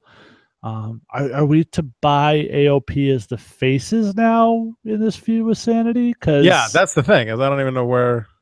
But to me, the even dumber thing about this, right? So Eric Young clearly wasn't there at this set of tapings when they did him because he's been kind of noticeably absent from all the Sanity stuff of late. He's making plans. Well, but here's the thing. So you cut earlier. This whole thing, I think, was really stupid. You have Drew McIntyre walking out to his car, and Alexander Wolf is sitting on top of his car, and then they get into a little thing with them back and forth. Okay, fine. After that, we find out we're going to have a match between Killian Dane and Drew McIntyre next week. Wouldn't it have made more sense for them to jump Drew McIntyre after that match is made already? Were they just very prescient as to what was going to happen later on in the show? I don't know why they would do that. If that only one of us can be undefeated. It seemed very weird how to do it like that. Also, so we are now to follow the notion that Killian Dane has 2 championship programs going on at the same time. It strikes me as it would have been a good spot for Eric Young to be maybe the one facing off with, Drew McIntyre. No, but the point is that both of them are undefeated on TV, supposedly. So they've neither one of them has lost a match, so they both should get an opportunity to go for the title. I mean, I have no problem with Drew McIntyre versus Bobby Roode. I think that's going to be great. And then, Dane is the same size as the AOP guys, so you got your matchup there. But yeah, I don't know who's going to play which side in that feud. If you give me Killian Dane and Eric Young against AOP, I'm all in. Not a huge fan of Alexander Wolf. I haven't seen a whole lot from him that makes me that intrigued. Also, Nikki Cross now just kind of has this fabulous match with Asuka, and now just kind of out there doing nothing again, just as a valet sort of. But it's Ruby Riot's turn. No, it's not. No, not even a little bit. And oh, by the way, and this isn't on our list, but let's discuss the fact that this week on NXT we saw the debut of former Ring of Honor television champion and tag team champion Bobby Fish to a rousing ovation of crickets. That was the worst reaction for a debuting guy on NXT and an indie star that I think I've ever seen. A few people when they said making his debut and the name popped up on the screen, there were some people who went, yeah, but then that was really about it. Clever editing. You got to listen to what the larger part of the crowd is doing. Yeah, that was really about it. And to be fair, and to make sure we're not throwing shade on Bobby Fish here, they weren't that loud for Aleister Black either, who's one of the most over guys in NXT. Part of me wonders if this was one of those really late into a marathon taping kind of matches where the crowd's just tired, sort of ready to be done with the whole thing, but they want to stick around for the main event. Because this was not a full sale reaction at all. Right. Yeah. And it does, I'm sure that they get those because that's how they do things down there. It would probably help them in terms of that if they were to switch to a more spread out taping schedule, but that's just not the way that they do things, so they can run the live tours in between. But the match was really good, and as we'll discuss in the news later, there was another debut at the tapings last night, which could have an impact on one Mr. Bobby Fish somewhere down the road. We shall find out. We were just talking about how NXT tag team division. We're just talking about how depleted that tag team division is. I wonder if there's a way they could maybe breathe some life into that. Maybe get a group of guys. Maybe they could breathe some fire into it. Such good workers that they could maybe help carry a team like AOP to a really good match, sort of like DIY did. But as we discussed DIY, let's talk about what happened this week as we saw Johnny Gargano return to his new theme song, which is just the DIY theme song with a girl singing over it. Yeah, that was bad. You didn't like it? No, I didn't mind it. I didn't mind it. So somebody, I forget who it was, but somebody mentioned the best comparison they could think of is, do you remember when Christian's theme song was just the girl singing it? Yeah, Waterproof Blonde. And it was awful. I didn't mind it. And then they switched to the guy singing it, and it was much, much, much better. It was horrible, the first version. It was awful and terrible, and they played it today on whatever show I was listening to where they talked about it, and it was terrible. It's still terrible, and this is what it reminded me of. It sounded like it would be a good theme for like the Mae Young Classic, but not for Johnny Gargano. Was it me, or was that promo kind of short? Well, here's the thing, and as I was watching it in retrospect and thinking about it after the fact, it occurs to me, there's only so much he can say, because what you were expecting him to do is go out there and cut this promo on Tommaso, but there's really no point. Yeah, Tommaso's injured. Right. So he's all the vitriol, all the stuff that we would expect to get from this promo really isn't available for him to use. So he's kind of put in a tough spot. Yeah. And what he I don't want to get too spoilery, but he is going to be wrestling at TakeOver Brooklyn in a singles match against somebody else, which you'll find out in the coming weeks. But it's not Tommaso, and it's sort of like anything else was bound to be a letdown. Yeah, but I mean, we talked about it. We talked about it when the turn happened, that they really need to keep them separate until TakeOver. But that was the whole thing. You were going to build towards TakeOver, and if you're building towards TakeOver, Johnny can go out there and cut that promo about how his brother turned his back on him, and he has all the ammunition to go out there and cut that "I'm back" promo that he needed to cut. Instead, there was very little mention of Tommaso in the promo. It was all about, I got to get back to being me, and I got to get back to being Johnny Wrestling. And it was just very, very, very white meat babyface, almost way too much to the extreme point. Yeah. But you know who was not white meat babyface, at least according to what we saw last night? That was the newest tag team that's going to be making their debut on NXT in the coming weeks, known as the Street Profits. Was that racist? Angelo Dawkins and Montez Ford, or as I have begun calling them already, Crime Time 2. I was calling them Crime Time Light. Yeah. Yeah. That's pretty much what it is. We saw a quick vignette. It looks like they're coming in the future. Not a whole lot more do we know yet, except this is Angelo Dawkins' like 19th gimmick. So hopefully this one sticks. Yep. Angelo Dawkins, who I believe was Percy Watson Light when I first started watching NXT, and now is now Put on either Shad Gaspard Light or JTG Light. I'm not sure which. Yeah, the promo didn't do much for me, that vignette. I was just like, okay, that's a thing. We'll see how it goes. Yeah, I mean, I sort of like Angelo Dawkins, and I appreciate the hustle that he's stuck through some really bad stuff, gimmick-wise, to keep trying to make something happen, and he works hard. So hopefully this will be something for him. It looks like there's some promise to it, so we'll see what happens. Looks like they're sort of getting behind it a little bit, and maybe this will be the thing for him that clicks. With that, let's go to Sal's voicemail and see if there's anything that we missed.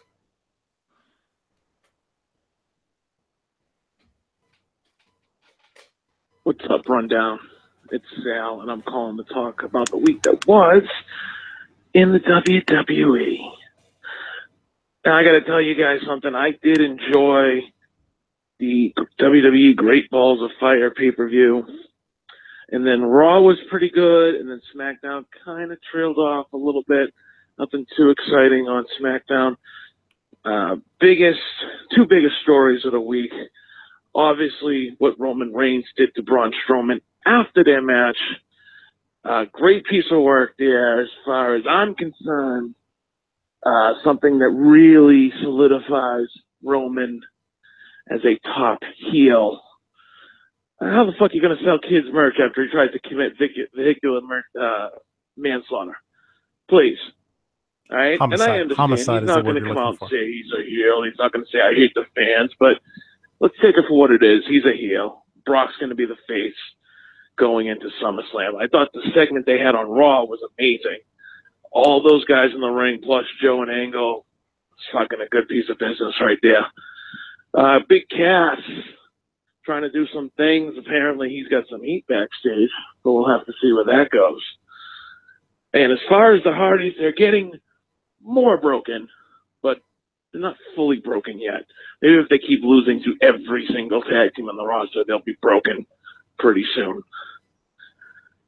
As far as SmackDown goes, it's good to see AJ Styles as the United States champion. If he does the U.S. Open Challenge, I'm all in. Guys, have a good show. All right, we didn't miss anything. Well, I will say something.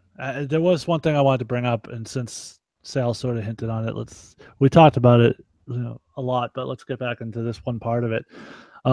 So during this promo with Joe and Seth and Joe and Brock and Roman, Roman comes out, and somebody's going to have to explain to me how losing the match at the pay-per-view makes you the #1 contender. Yeah. Now, I suppose if arson makes you the #1 contender on SmackDown, attempted vehicular manslaughter would make you a #1 contender on Raw. That said, how are we to look? We have to suspend disbelief to watch wrestling as it is. How can you credibly tell me that Brock Lesnar, that Roman Reigns doesn't get a fine, a suspension, maybe have the cops show up wanting to talk to him for what he did at the pay-per-view the night before? Mm-hmm. It really stretches the bounds of credibility. Goddamn, pal, the cops won't know what he looks like. It's fucking on TV, Vince. Like, Vince shoved a cop and got arrested and dragged out on national television. Roman Reigns committed vehicular fucking manslaughter, attempted vehicular manslaughter, and we'll give him a title shot. Or give him the chance to earn a title shot. Let us on, pal. Roman, Reigns killed a guy with an ambulance. Okay. Buffalo Wild Wings. What do you think? You want to go into the news? You want to do your discussion topic? Well, let's do the discussion topic. But before we get into who picked the discussion topic this week? I believe you did. Yeah, that was me. Why did I get to pick the discussion topic again this week? Because you're on the fantasy league. Because what? Because you on the fantasy league. Oh, okay. It's probably time to switch formats or redraft or do something because my dominance is carrying over to this new league already. Sal's not in charge of scoring anymore. That's all that matters. But yeah, so my discussion topic for this week, and it's a good one. I like this topic. Yeah, I do too. The problem is that these discussion topics are harder to do when it's just like me and you, because I don't think we get the wealth of opinions that we get with other people on. No offense, but we do have a voicemail. Okay, well, we'll do the voicemail, and you know, we can kick around a couple. We don't necessarily have to pick just one, so we'll get some different ones out there. But go ahead, let's play the voicemail, pal. Yeah, I mean, well, Sal even says the topic. What's up, Rundown? Jason had a topic this week of who had one of the worst debuts in WWE history to go on to have one of the best careers. Guys, if you follow the Raw Attitude podcast, the amazing podcast by Henry Husex, the Suplex Throwing Human Duplex, there is but only one answer, only one correct answer in this topic, and that is, of course, Edge. Edge, the rated R superstar, made his debut in 1998 on Monday Night Raw, and he almost killed a guy. Can't have a worse debut than breaking someone's neck in your first match. Feel bad for that Los Periqua. He was never the same again after that. But we all know Edge recovered from that debut, went on to become a WWE Hall of Famer. So good on Edge. But I challenge you guys to show me a worse debut than breaking someone's neck on Monday Night Raw. Talk to you guys later. Okay, so I'm going to do something I do quite a bit. Sal, you are so fucking wrong. We both agree on this. So, first off, a new guy coming in and on his first night breaking someone's neck, that makes him a fucking badass. That's an awesome way to debut. Are you shitting me? Second off, give me one thing. 2 fucking words, pal. Deacon Batista. Carrying around a fucking donation box in a priest outfit with the sleeves ripped off, being the butt buddy for Devon on a failed singles push. Reverend Devon. You go and tell me. Now, I have a few other ones that you can throw in there. And if you had said Edge for the shitty, flowing pirate shirt, okay, I could make a case for that. But breaking someone's neck is not a bad way to debut. In fact, a lot of guys would debut. That makes you almost a credible, dangerous guy right off the bat. Mm-hmm. 2 names popped to my head immediately when you presented this topic. The first one that immediately came to mind was the Ringmaster. Yeah. Stone Cold Steve Austin, of course. Because Emily and I were actually talking about this just the other day. Stone Cold Steve Austin debuting as the Ringmaster, a guy who really didn't talk, didn't do much of anything actually, but had the $1 Million Championship and was the $1 Million Man's guy until he decided to leave.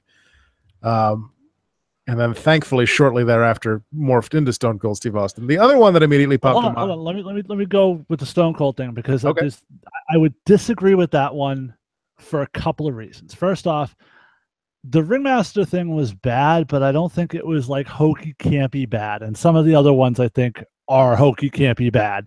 But moreover than that, he was sort of already established as sort of a big name in WCW. He was a former U.S. champion, television champion.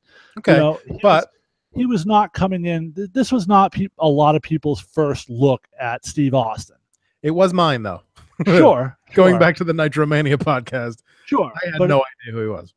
In retrospect, I don't know that's I wouldn't put that up. You can make a case for it, sure. I wouldn't put it in my top. Okay. The other one that immediately popped in my head was Rocky Maivia, because he looked like a fucking pineapple. That was campy and hokey, and that belongs on the list for sure. I would also, if you wanted to go Sal's route and say, just a really bad first impression, don't get much worse in terms of bad first impressions than Booker T debuting against Buff Bagwell on Monday Night Raw in one of the worst matches ever. But, and this wasn't her debut, so it doesn't really make the list. But prior to her getting to be really good, there was the mixed tag match with Chris Nowitzki, Jackie Gata, JBL, and Trish Stratus.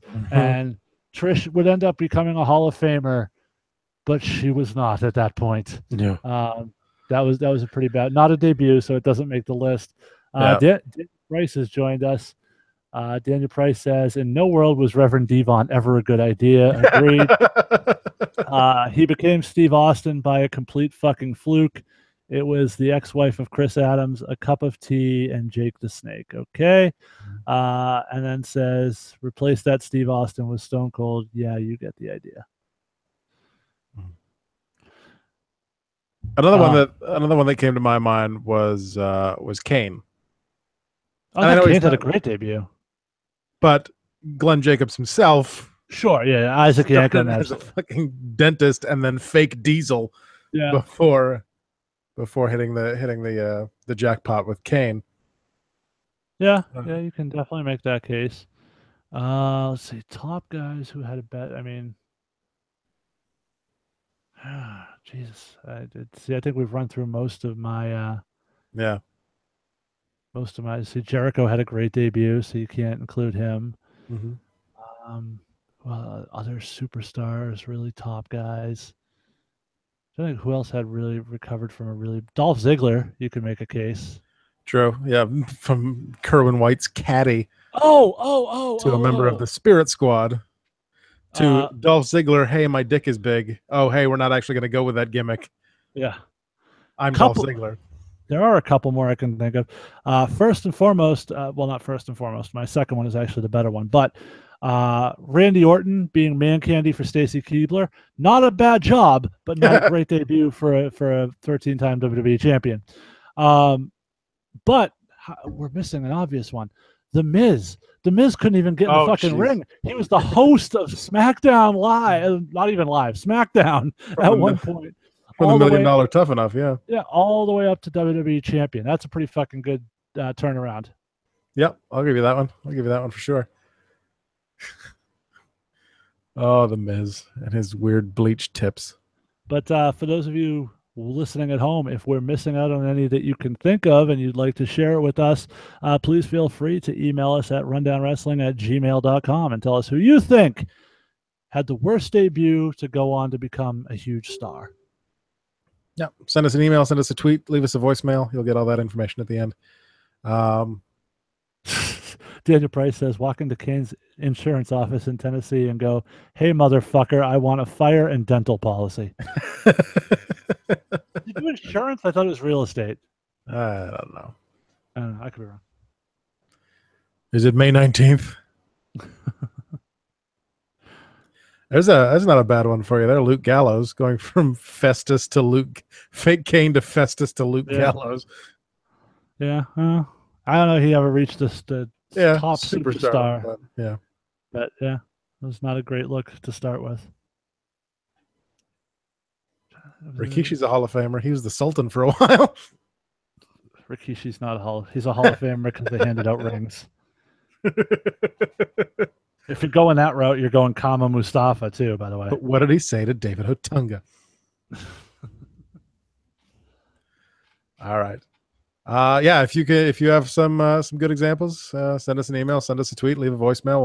We'll talk about it next week.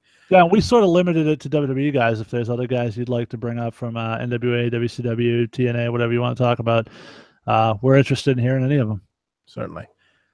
Absolutely. Or you can call and leave us a voicemail with your picks too. Don't forget that. I said voicemail. Well, I said email originally, so now I'm saying voicemail. And I said voicemail. All right. And if you're interested, let's give you those contact points again. It's go ahead, give them the phone number. The phone number for the voicemail is 617-863-6967, 61 Rundown 7. Tweet us at Rundown Podcast or send an email to rundownwrestling@gmail.com. Oh, yes.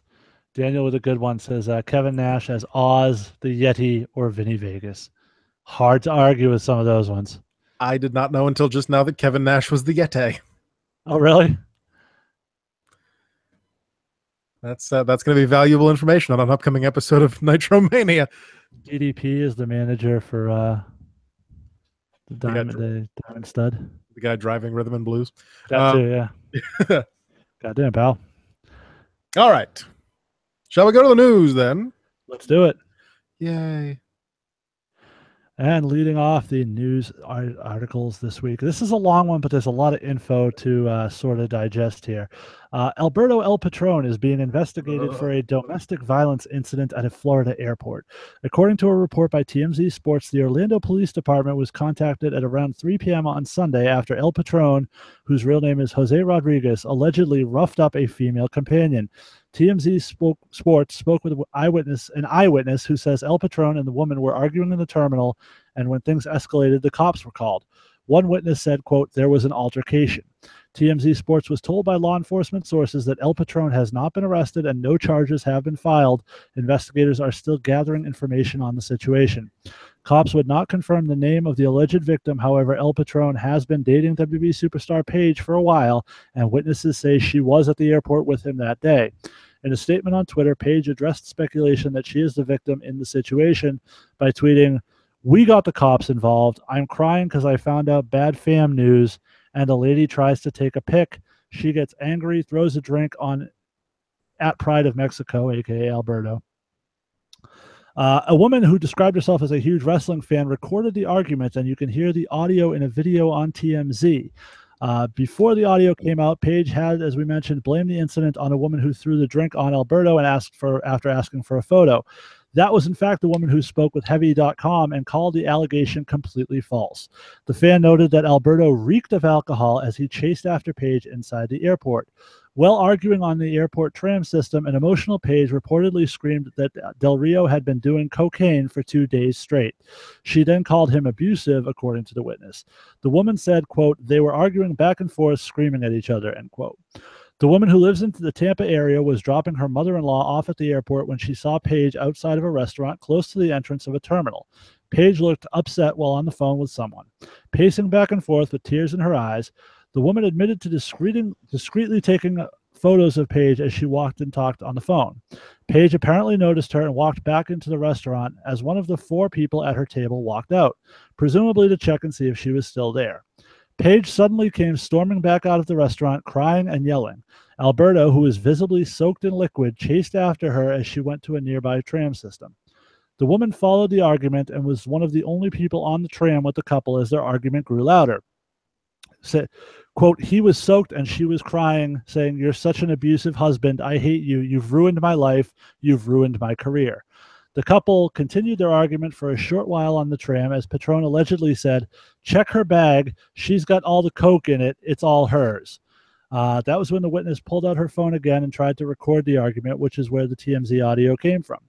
Paige did note on Twitter that she received some bad news about the health of her uncle on Sunday. The witness believes the argument started because Alberto said something negative about the uncle. The witness said, from what I gather, he said something like, I hope your fucking uncle dies tomorrow, and grabs her wrist because she got mad, because he got mad she was on the phone for so long. They wanted to leave, so he got mad and grabbed her wrist. She got upset and threw water on him, and then she ran out. After the audio stops, the woman said she stayed along with Paige and asked if she needed any assistance. She said airport police with a canine then stopped Alberto because they could smell alcohol on him. Paige now claims that she was the person held on suspicion of battery at the Orlando International Airport on Sunday during her altercation with Alberto El Patron. Paige posted a lengthy statement on Twitter on Wednesday afternoon and wrote, it was me who is being held for battery charges because I threw a drink on him. No, he never touched me. No, I never hit him with a glass 3 times like the internet in all their glory is making out. However, a rep for the Orlando Police Department told Ryan Satin of Pro Wrestling Sheet that Alberto El Patron is the only suspect listed. In a following note, GFW announced Wednesday that El Patron, who is their World Heavyweight Champion, has been suspended due to the domestic violence incident stemming from an Orlando airport incident with Paige that we discussed earlier. Their statement in full reads, quote, Global Force Wrestling has indefinitely suspended Alberto El Patron effective immediately until the investigation is resolved following a recent incident in Orlando, Florida, end quote. Also, what I didn't include here was Paige's brother also took to Twitter with a statement alleging that she's been abused physically and mentally by Brad Maddox and is now in an abusive, physically abusive relationship with Alberto. Basically, that her family hates Alberto and that he's ruining her career and her life. This is not an easy story to read. Yeah. This is to me, this confirms a lot of the stuff you've heard about Alberto over the years and why kind of he's been in and out of places. Doesn't tend to stick around very long in companies. Just doesn't seem like generally a good dude. Yeah, no, it's definitely a painful situation to even hear someone talk about. I mean, the shame on the woman for trying to take pictures of Paige while she's obviously distraught outside of a restaurant. But other than that, Christ, this rough, very rough. Yeah, and you know, I don't know all the details and the particulars, and we're kind of, you know, forming opinions based on comments and hearsay and back and forth in the media. But you look at what happens, and first Paige's response was, you know, we called the cops. Okay, well, now we know that wasn't true. Right. And then the next thing was, it was me that got, you know, arrested. And now we know that's not true. Right. And it's just, she's lying and lying and lying to cover up for Alberto. And this just reeks of an abusive relationship where she's going out of her way to make herself the bad guy to protect this guy. You know, I've known drug abusers, this behavior that the erratic behavior these guys have is not dissimilar from couples who are, you know, drug using couples together. Yeah. Particularly cocaine in my experience. People that I know who have been in that boat and thankfully come out the other side, but not always the case. It's just ultimately you get the feeling that this isn't going to end well one way or the other. Somebody's going to you hope it doesn't come to this, but this just reeks of one of those things where somebody's going to not come out of it, you know? Right. Yeah. And you can tell he's a real class guy. No, all the coke is hers. It's in her bag. It's all hers. Yeah. And he, you know, if you ever follow him on Twitter, he's gone out of his way to take shots at the WWE and her bosses and just really like ruining her career. I assume you spoke last week about his outburst at the Impact tapings. I did not. If you want to go ahead. I don't have the transcript or anything, but apparently after, was it the pay-per-view or the TV tapings after they went off the air, he basically went on a just profanity laced rant about WWE without specifically mentioning WWE. And then didn't he go on Twitter or something to say, you know, you're coming to San Antonio. I'll be in San Antonio at my restaurant if you fucks want to come around. I'll beat the shit out of all of you. And then apparently I read something else that he had tried to do it at the next taping or the next event that they had, and they just continued playing his music until he stopped trying to speak. Yeah. Yeah, it's Daniel on the side says they've been dysfunctional and coked out since they started dating. Fucked up thing is she's still under contract with WWE, and she was at Slammiversary in a luchador mask. Yeah, we talked about that last week. Maddox has to be the one that leaked the videos. He was the one with the most to gain from it. I'm not sure what Brad Maddox has gained from this other than, you know, Troy's respect for his penis size. Other than that, also says hey, not just Troy. They are both overgrown brats that feel entitled because they are wrestling royalty in their respective countries. Point blank, if they do not split, it will be a murder-suicide. And Daniel kind of goes to where I was kind of dancing around. You don't want to say that. I never got the impression of Paige feeling like an entitled brat prior to this relationship. Everyone seemed to love her, near as I can tell from everyone I've talked to, everything I've read, I don't know, but it seems like everybody that knew her became increasingly concerned the longer she was with this guy. Right. And the more stuff that comes out, the more you start to understand why maybe the WWE was trying to separate them and keep them apart. A lot of people, paint the company as evil when they do that kind of shit, but sometimes they know a little bit more about what's going on than we do.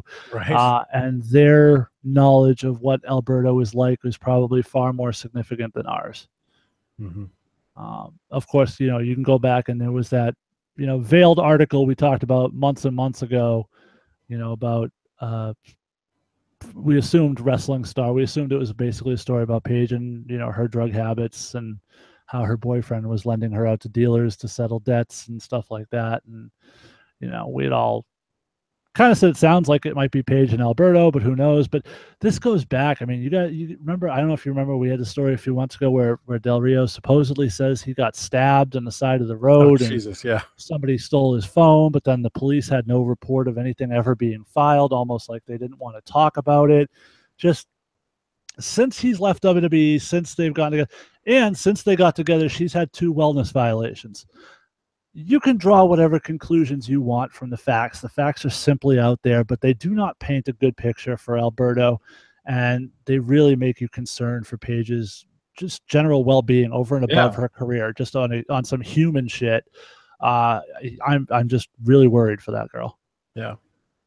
And she's how old at this point? She was still in her 20s, right? 21, 22, something like that. Yeah.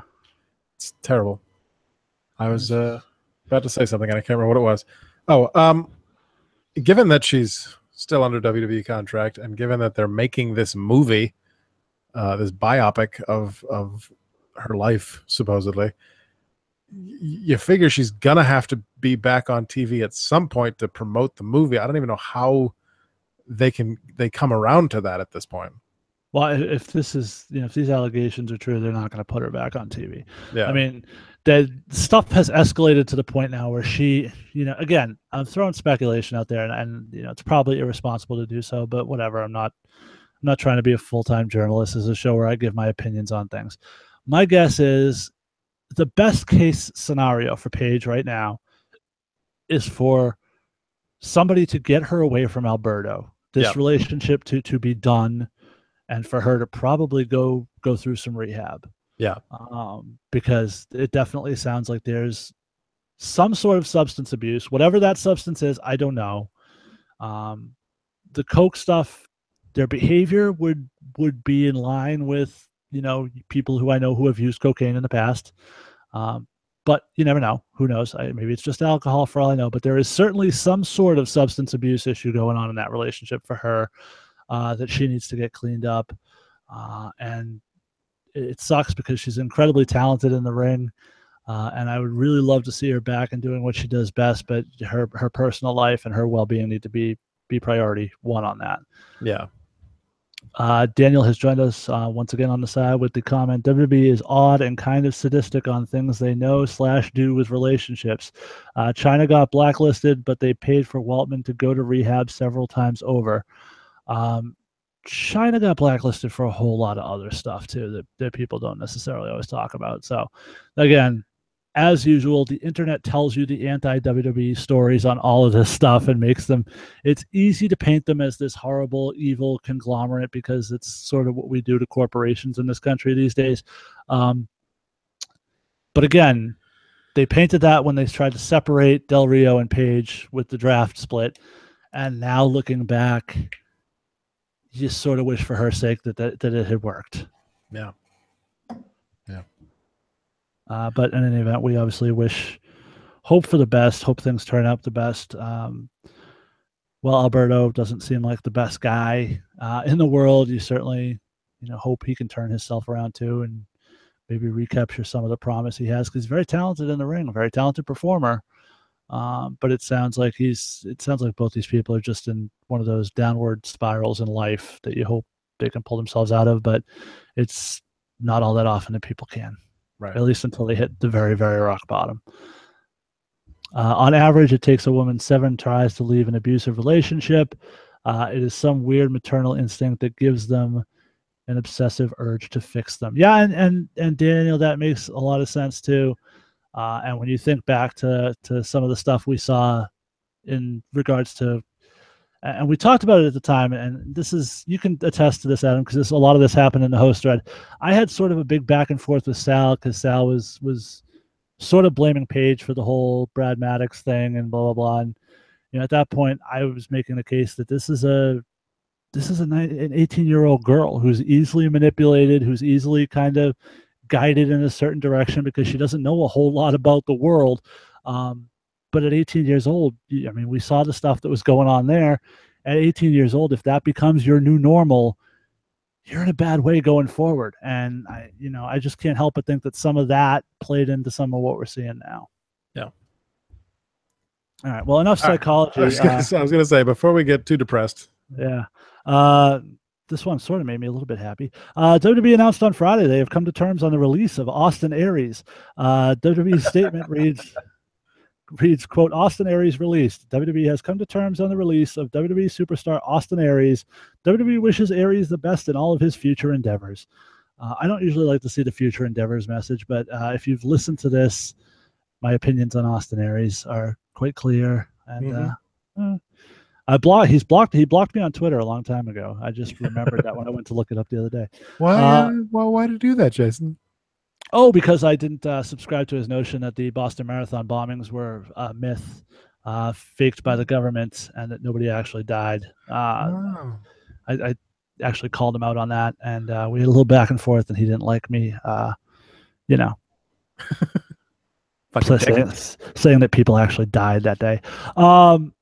Anyway, not too long before the news of his release was announced, Aries tweeted, quote, "It's a beautiful day."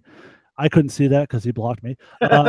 He followed it up by posting 3 emojis, a banana, a smiling face with sunglasses, and a thumbs up when the news came out, seemingly indicating that he wasn't unhappy about being released. There are conflicting reports on how the release went down. A few hours after the news broke, Sean Radican of PW Torch said that he was told by multiple sources that Aries had asked for his release because he was not happy being pigeonholed as a cruiserweight and saw a lot more for himself than being just that. On Saturday night's edition of the Wrestling Observer Radio, Dave Meltzer said he was told by people in the WWE that the organization had made the decision to release Aries and that it wasn't Aries that asked for his release. Meltzer noted that while he was told Aries did not ask to be released, he was thrilled when he was. Aries had signed a 3-year deal earlier last year, so if Aries had quit on his own, WWE could have held him to that, and he would not have been able to wrestle until early 2019. Aries had been unhappy with his position in WWE, and Meltzer noted that he was particularly upset that his pre-show match with Neville at WrestleMania 33 was not included on the DVD and Blu-ray, and therefore neither wrestler earned any royalties from it, which is not an insignificant thing. I didn't realize that. That's kind of shitty. After his lengthy feud over the title with Neville ended with a loss in a submission match last month at Extreme Rules, Aries' final appearance on WWE programming came on the June 20th episode of 205 Live, where he was continuing his partnership with Jack Gallagher, which was formed the week before when Aries said he wasn't medically cleared to compete due to back and neck issues. Radican noted that Aries has been working through a back injury before asking for his release. Both Meltzer and Radican say Aries had a reputation backstage for having a bad attitude. Shocker. Which could have made it an easier decision for WWE to grant him his release. Meltzer said that a lot of people, including the writing team, did not like working with him. The terms of his release include the standard 90-day no-compete clause. He will be paid his downside guarantee during that period. He will be able to work independent shows during that period that WWE approves of. He will be eligible to wrestle anywhere else. He will be eligible to wrestle anywhere else, such as New Japan Pro Wrestling and GWF, when the non-compete clause expires in October. Adam, your thoughts on the release of Austin Aries? It did bum me out. I'm a fan of Aries, at least his in-ring things, maybe not his personal philosophies, but I liked watching him work, and I thought he was great on commentary during his initial injury stint. I've seen a lot of people saying that he'll probably go back to Impact, but a lot of other people saying no, he won't, because he was Dixie's baby, and Dixie's obviously not there anymore. Might show up on Monday. We forgot to talk about that. We should get to that. So I don't know where he goes from now, but show up on what? Might show up on what? Monday. Dixie. Okay. Yeah, Dixie, I meant Aries. I'm like, no, I'm pretty sure Aries didn't show up on Monday. No, Dixie might show up on Monday. My guess is you're going to see Aries probably return first at Ring of Honor. That's what a lot of people are saying. Some of his greatest success there. And yeah, I don't know that Jarrett has a great opinion of him in TNA either. And like I said, Right. like you mentioned, I think Dixie was kind of the one that was really behind him and let him kind of. The other thing is Aries is the kind of guy that likes to really be able to do whatever he wants, and that was the atmosphere of TNA when Dixie was in charge, where the inmates sort of ran the asylum. As you saw with the Hardy interaction, that's not the way Jarrett runs the company. Yeah. So I tend to think that would be a tougher fit for him. Yeah. But we'll see what happens from here. I think Salem may have touched on it earlier. We did certainly, but Enzo Amore has a lot of heat backstage these days. According to Dave Meltzer, I think he mentioned Cass's heat, but not we'll Enzo's. get to that too. Yeah. According to Dave Meltzer in the latest issue of the Wrestling Observer newsletter, there was an incident on a tour bus several weeks ago involving Amore and members of the Raw roster while they were traveling together on an international tour. While Meltzer hasn't been able to confirm the details as to what happened, many Raw wrestlers were upset to the point that Roman Reigns actually kicked Amore off the bus for a time, and he was given the Miz treatment in that he was not allowed to dress in the locker room, something that did happen to the Miz early on in his career. Sort of famously, he's discussed that in the past. This incident was probably not the reason for his split from Big Cass, since the split was teased months ago. Amore, however, is legitimately upset with the breakup. Quote, it's hard to see what his prospects are on his own, given the way he's been portrayed as the guy who is a joke when facing real competition, Meltzer said.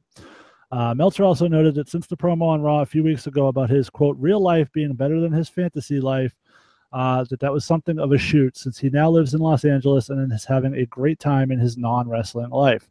Amore even apparently went on a date a few weeks ago with actress Halle Berry, which is not a bad way to have dinner. Not to be outdone, Enzo's former partner finds himself in the locker room's doghouse as well, because according to Meltzer, Big Cass has garnered heat with the majority of the WWE locker room. Cass's heat stems from sharing of his views on politics. Cass is said to be a strong supporter of Donald Trump, which is not a view shared by many in the locker room. Despite the negative feelings towards Cass, he reportedly doesn't have nearly as much heat on him as Enzo does. And of course, the former WWE CEO Linda McMahon is part of the Trump administration, so Cass's views may not be seen as a negative thing by the McMahons or the people high up in the company. Yeah, the less said about politics on this show, the better. What do you? I do kind of feel bad for Enzo, though. Well, again, that's the point that we made when they did the split. Is what? Sure, he gets a match with Cass, to blow that off. But where does Enzo go from here? And yeah, I don't know if it was you or Andy who shared that comic on our Facebook page. I believe it was Troy. Was it Troy? Enzo. It's a 4-panel comic. It's Enzo cutting a promo in the ring while the guys are taping up, the ring crew are taping up the ropes for 205 Live. And the punchline basically is Enzo going, hey, I'm on Raw, I'm not done 205 Live. And the ring guy goes, yeah, give it a week, pal. We touched on this last week, but Tammy Sunny Sitch remains hospitalized in the Southside Hospital in Bayshore, New York, after being admitted to the emergency room last weekend for a fall. She wrote on Facebook, quote, still here, still getting tests done, not fun, someone amuse me. She said on Tuesday that she will not be sharing details regarding her health, saying, quote, if I'm still in the hospital, I am still in the hospital, but I won't be sharing details about my health because every time I do, websites write about me and post my bloody head pictures. Sorry, but I can't give any details any longer at all. Thank you for your concern. I'll be here for a couple more days, end quote. Immediately following this, the WWE Hall of Famer tweeted out a shot of her head injury the next day. So Sunny doing what Sunny does. Yep. From one woman who I have a lot of fond memories of as a child to one I have more fond memories of as an adult. Velvet Sky achieved a lot during her time with Impact Wrestling, but those days are done forever because she has officially hanging up her boots. The two-time TNA Knockouts champion has announced her retirement via WNPR News and said she has decided to return to college as well as train the next generation at the Team 3D Academy in Danbury, Connecticut. She explains wrestling has a shelf life, college doesn't. You can be 50 years old and go to college for your degree. You can't be 50 years old and train to be a pro wrestler. Tell that to Ric Flair. Velvet adds, I'm in really, really good physical condition still. Yes, she is. And my health is great, and I want to keep it that way. I had a really satisfying 15-year wrestling career, so I want to go back to school because I got to live out my wrestling dream. I was a big fan of Velvet. I liked her the way she worked with what she had. way back from the Indies when she was just doing Talia, working with April Hunter a lot around here. Very talented girl. I seem to really have a passion for the business and really work hard at it. There were certainly women that were more talented in the business, but very few that had the kind of passion that Velvet did. Sure. I don't have a lot of input on this. I only really saw her during the brief period I was watching TNA, but she is certainly my preferred member of the Beautiful People. Yes. Oh, there you go. But Lacey Von Erich wasn't bad. Not in the ring, but I'm just talking about. Didn't they put the women's title on her at one point? I don't think so. Am I just misremembering that because of how awful she was? I don't believe they ever put the title God. on. Madison Rayne, they put the title on. Garbage. And speaking of which, it would appear that Madison Rayne is gone from GFW.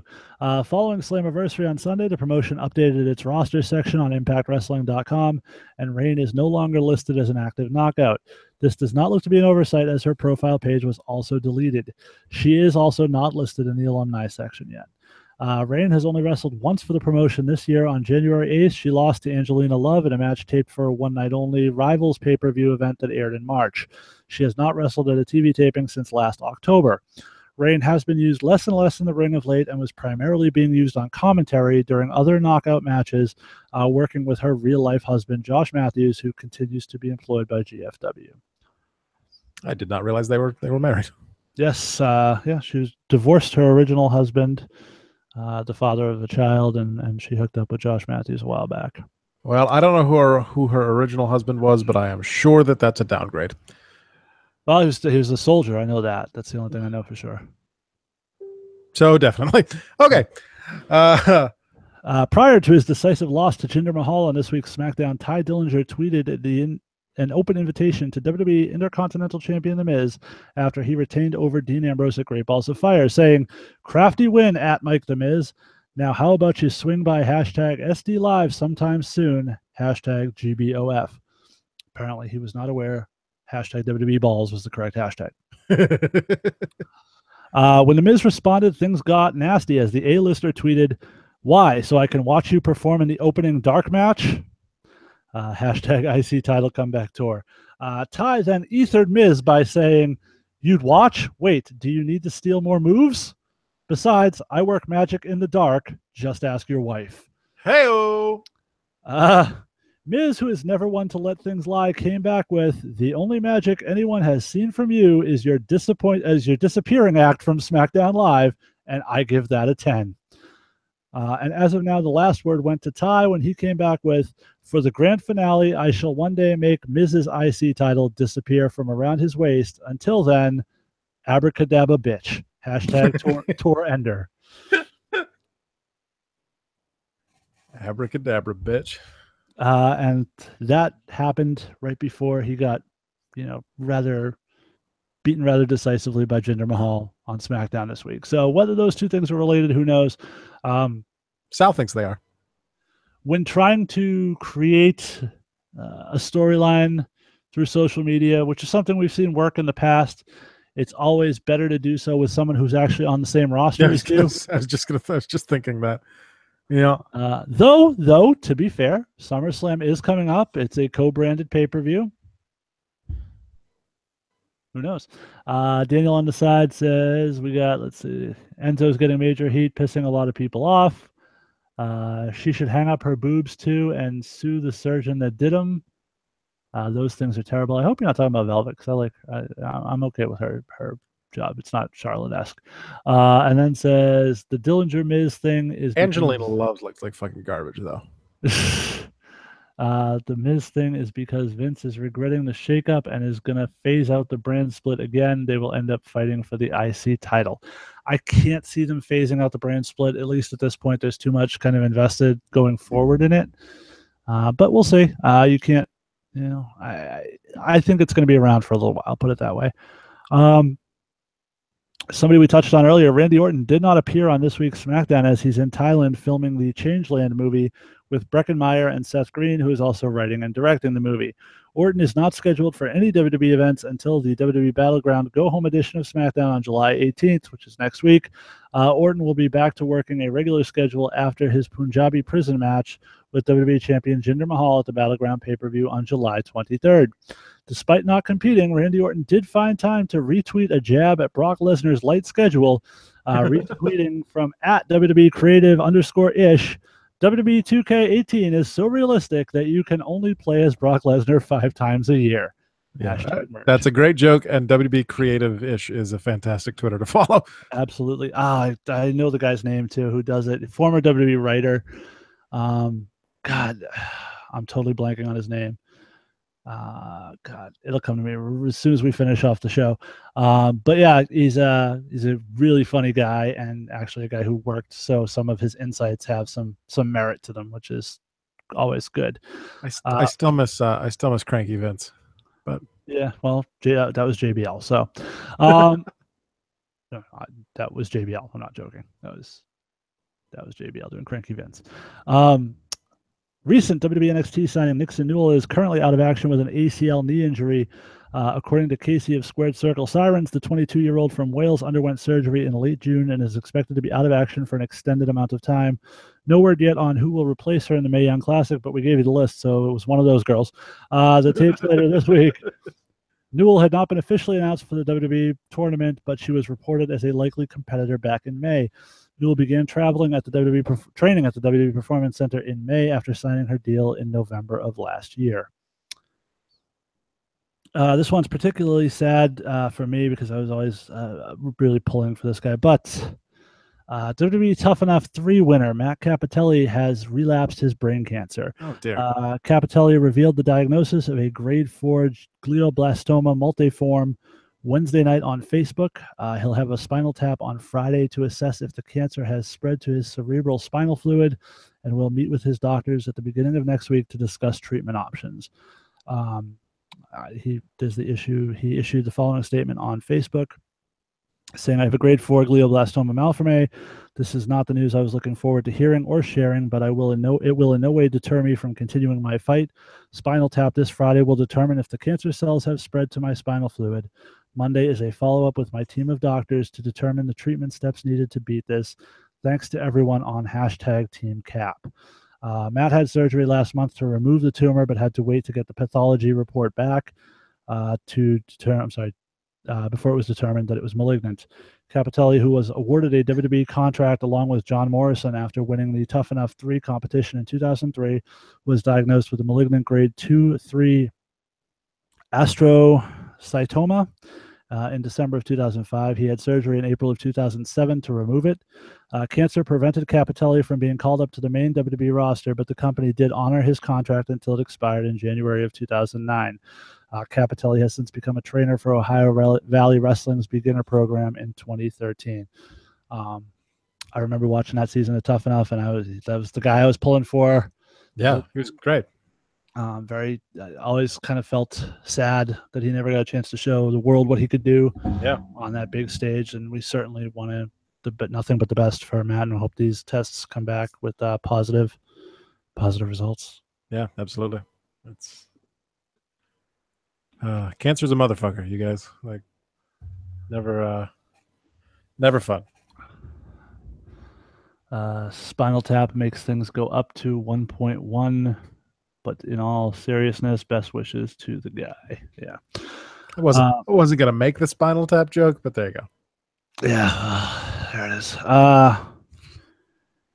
WWE Hall of Famer Medusa noted on Instagram this week that she was involved in the Mae Young Classic in some fashion, as seen on her Instagram feed. However, fellow Hall of Famer Jim Ross revealed in the latest edition of his Ross Report podcast that Medusa will be joining he and Hall of Famer Lita for commentary on the Mae Young Classic. Good choice. Maybe it won't be so bad. Yeah, I think hopefully she'll be able to offset some Lita. Yeah.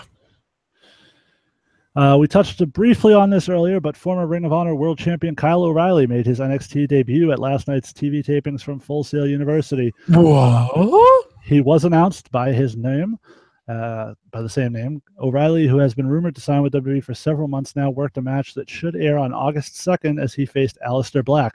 Coincidentally enough, the same guy that just beat Bobby Fish. For those who missed last night's NXT episode on the WWE Network, O'Reilly's former tag team partner Bobby Fish made his NXT debut with a loss to Black. Of course, speculation now running wild that with the depleted tag team division, we could see the reunion of Red Dragon in NXT, and I think that would be great for all parties involved. What are they going to call him, though? Because they can't call him that. Why? ROH doesn't own Red Dragon? I don't think so. ROH doesn't own trademarks of much That's stuff. True. Most of these indies do not own trademarks, and that was a name they used in Japan as well. So I think they may own it. I don't think it's never mind. Property. That's a whole lot of legal stuff I'm not 100% sure of. I'm just speculating, but I'm pretty sure they used it in other promotions. So, well, there you go. Daniel says, "Dear Jim Ross, do your homework this time. Please do not have a G1 repeat. Thank you." And I mentioned that last week, and I was a little concerned that I was disappointed in Jim Ross's performance on the New Japan shows. Heard a lot of feedback from people as well as other podcasters who had the same impression. So I'm happy to know it wasn't just me that thought it felt like he was sort of mailing that one in. To be fair, last week I watched the second night of the G1, which, oh my God, if you have not seen it, go back and watch it for the Tomohiro Ishii, Kenny Omega match. Just incredible. Is that like 7 stars? I don't know. It was a pretty good match either way. But yeah, I thought Jim Ross was much better on the second night than he was on the first. The first one definitely felt like he wasn't quite all in on that one, but the second one was definitely better. Maybe a jet lag. Could have been. And like I said last week, I don't know. The guy's still dealing with the loss of his wife, and who knows what kind of impact that has on his job performance. I have no idea. It's one of your favorite parts of the news segment, Adam. Who died? What does Rebby say this week? Okay. Hashtag fuck that owl. After this week's conference call where Jeff Jarrett was asked about the Hardys securing the rights to use their broken gimmick and indicated that the ownership still resided with GFW and Anthem, Rebby Hardy predictably took to Twitter to launch another attack. According to Rebby, the Hardys and Anthem had an agreement for the gimmick and trademark last week, which also included a non-disparagement clause in which Rebby would have to pay $5,000 for every TNA-related tweet. Breaking it all down, it does seem like the two sides were close to sorting out their differences, but the talks may have broken down given Jarrett's comments as well as Matt's recent tweet that things would get nasty. According to a report at PWN Insider, it appears that what Rebby is suggesting is actually true, and the two parties had agreed in principle to a deal that would enable the Hardys to use the gimmick moving forward. Both sides would have then released a statement wishing each other the best of luck in the future, and under terms of the deal would cease publicly speaking on the matter or on each other. It is believed that Anthem was to receive some sort of payment in exchange for the trademarks. WWE was not involved in the negotiations in any capacity. Hardy's lawyer is the one who drafted up the agreement and sent it to Anthem's, everybody's favorite on the rundown, Ed Nordum, with the expectation that it would be promptly signed, but for several weeks it went by with no response or even an indication that a deal was actually going to be signed. Reportedly, Nordum has told at least one person that the agreement he got was not what they had verbally agreed to, and since then no communication has taken place. The belief is that if Nordum does not sign the agreement or at the very least reinitiate the discussion, the Hardys' only recourse will be to file a lawsuit citing breach of contract from the Dixie Carter days, and from the things you hear, they shouldn't have too much trouble proving a breach of contract during the Dixie Carter days. Yeah. Oh, Ed. Let's see, catch up a little bit on the side. Daniel says Ishii was the MVP of the weekend. Omega was the star, but Ishii was the man, and that's pretty true. I very much enjoyed his performance in that tournament. Also says 5K a tweet for Rebby. She racked up 20K a few days ago. Probably true, although they haven't signed the agreement yet, so she can't be held responsible for that. And then honestly, at this point, all the drama over the gimmick is more over than the actual gimmick itself. If the WWE fans actually got it, they would be fickle per usual and get bored with it quickly, and probably tell us all that the gimmick is being shoved down our throats. I love that how social media and modern technology has penetrated our lives that she's going to be fined $5,000 a tweet. Only if it relates to TNA. Well, yeah, but still. I just enjoy that. And that is going to do it for the news segment. And pour one out for the time traveling Adam tweet of the week. So to close this out, back to the topic that we didn't talk about during the rundown.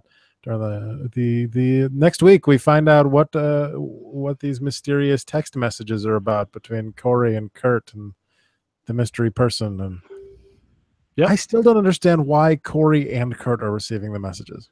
Okay, so here's the Kurt thing.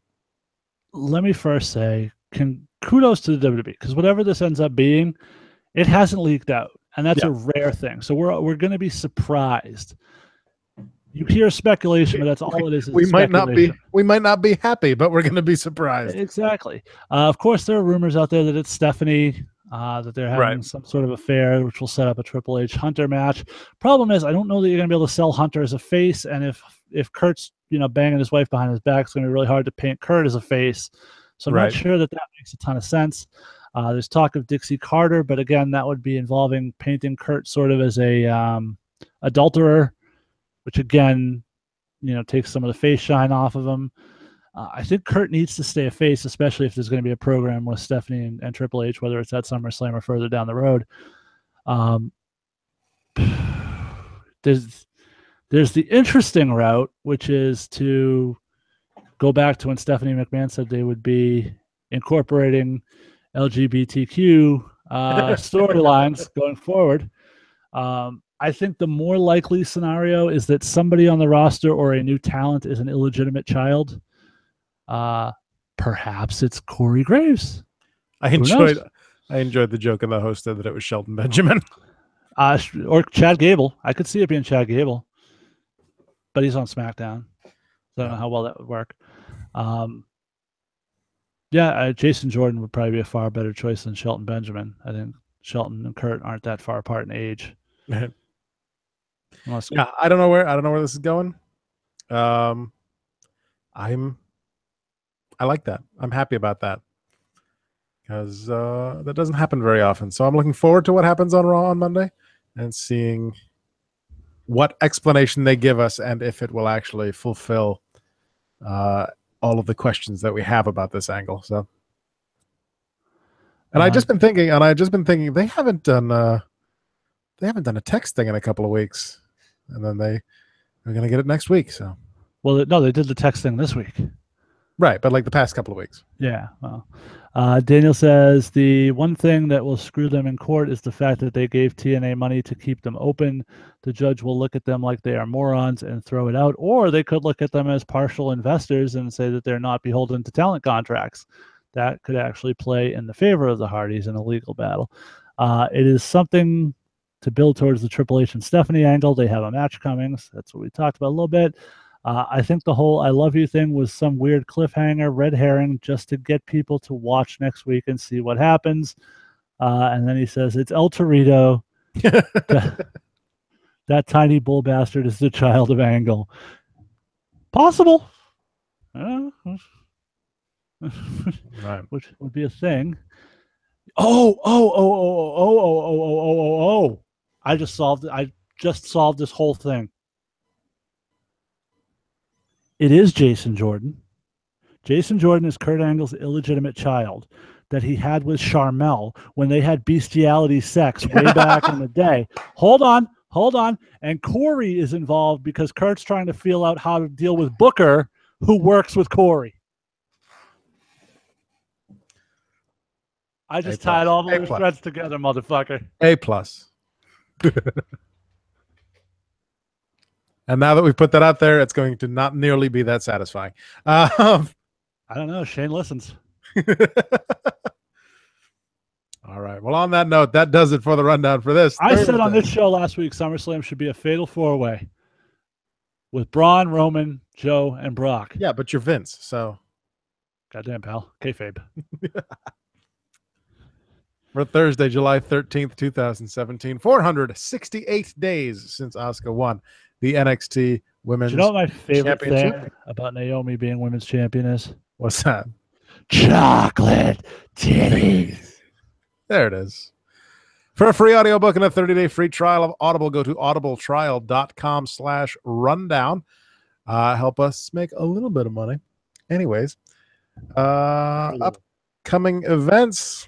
We've got Bruce City Wrestling returns to Port Fish Day at the Family Zone in Upper Lake Park on Saturday, July 15th. That's this Saturday. With a 1:30 bell time, see all of your favorite stars of Bruce City Wrestling in action. Scheduled to appear, Ring of Honor star, the Beer City Bruiser, BCW World Heavyweight Champion Max Holiday, BCW Women's Champion Sierra, AIWF Women's Champion Stacy Shadows, His Holiness Sean Priest, and BCW Heritage Champion Brandon Blaze. Then, this is next. Bruce City Wrestling Summer Sizzler Tour continues on Friday, July 21st at the Columbus Club of West Allis, 1800 South 92nd Street. Bell time 7:30 p.m. Doors open at 6:45. Tickets are $20 for ringside, $18 at the door, or $16 using PayPal on the website BruceCityWrestling1.com. Then, and this might be my favorite part of this, join us at the Slurp and Burp Fun Bar, 1454 South 92nd Street for the after party. Already signed Max Holiday defending the Bruce City World Heavyweight Championship against the Beer City Bruiser. Evil Dis versus Sierra and former WWE. I believe it's Evil Days. No, there's no A there. It's just DYS. I thought that's just how it's pronounced. Evil Days. Oh, well. Former WWE star Malia Hoska versus the Midwest Slayer Stacy Shadows. That is your BCW update. Hey, Jason. I believe you can go to Bruce City Wrestling 1.com for more information. Mm-hmm. What we got going on Sunday, July 23rd? On Sunday, July 23rd, we will, both Adam and myself will be partaking in the El Mundo Festival at Fenway Park. Historical second time in 60 years there's been live wrestling at Fenway Park.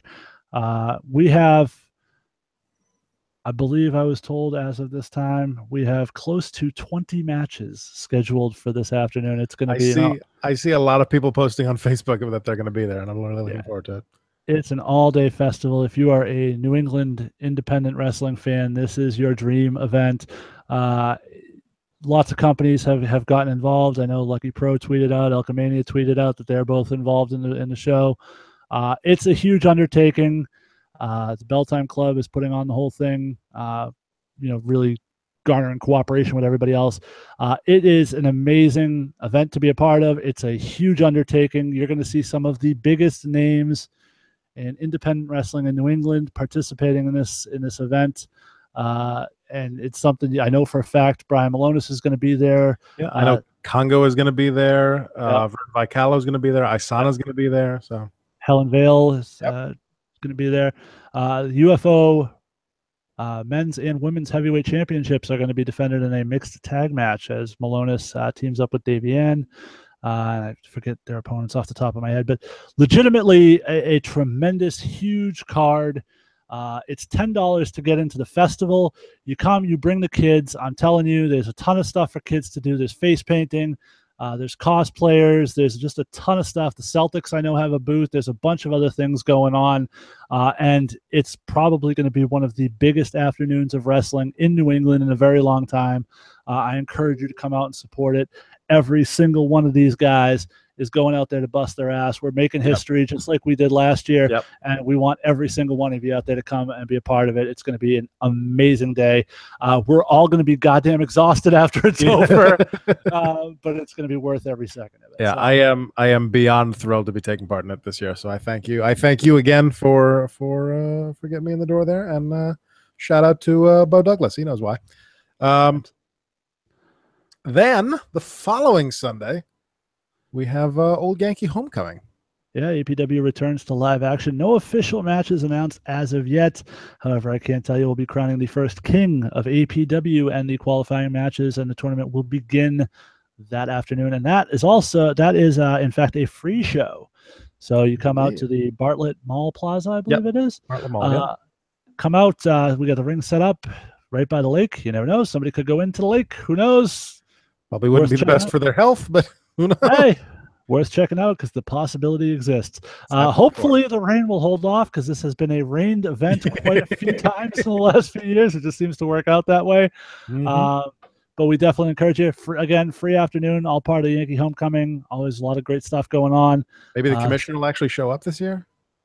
You know, last year the Three Kings had some chicanery with my car to keep me away, and I think you saw why. And the person who filled in as commissioner did a piss poor job and allowed them to get away with everything they wanted to get away with. Try to pass the reins to somebody I thought I could trust to be on the up and up, and just pissed his pants. Anyway. I enjoy that. Just the phraseology there. Yes. So Daniel Price says, too bad Fenway is so goddamn far. Closest I can afford is the farm team they have an hour from there. Pawtucket, I'm guessing. Yeah, there's public transportation. The commuter rail, I believe, will get you there. Yeah, there are ways to get there. Or at least get you close. Yeah. Uber that shit. Yeah. Take the Amtrak to North Station, get on the Green Line to Kenmore, and you're good to go. All joking aside, Daniel, it's a $10 price tag. You're going to see the best stars in independent wrestling in New England. You're going to get way more in terms of entertainment value than the $10 you're going to spend. Trust me on that. And, he's in Virginia. All right, never mind then. Forget everything I said. Well, everything I said is still true. Wrong farm team. Everything I said is still true. However, Virginia would be a long way for the trip. It's true. That's true. That's a 2-day trip. All right, up next. But. Go check out some independent wrestling in Virginia. I don't know who works down there, what the promotions are, but I guarantee you there's multiple promotions down there. Go check them out. Support indie wrestling. Yes, always support indie wrestling. That's what makes this show possible most times. Saturday, August 5th at the Elks Hall in Clinton, Massachusetts. Lucky Pro Wrestling presents Get Lucky Summer Sizzle. We've got all kinds of stuff going on. The Aristocrats will be there, the LPW Tag Team Champions, the Hard Knocks Champion, Brickmass Stone, the new Hard Knocks Champion, defending against the Dynasty Bo Douglas. Is that his LPW debut?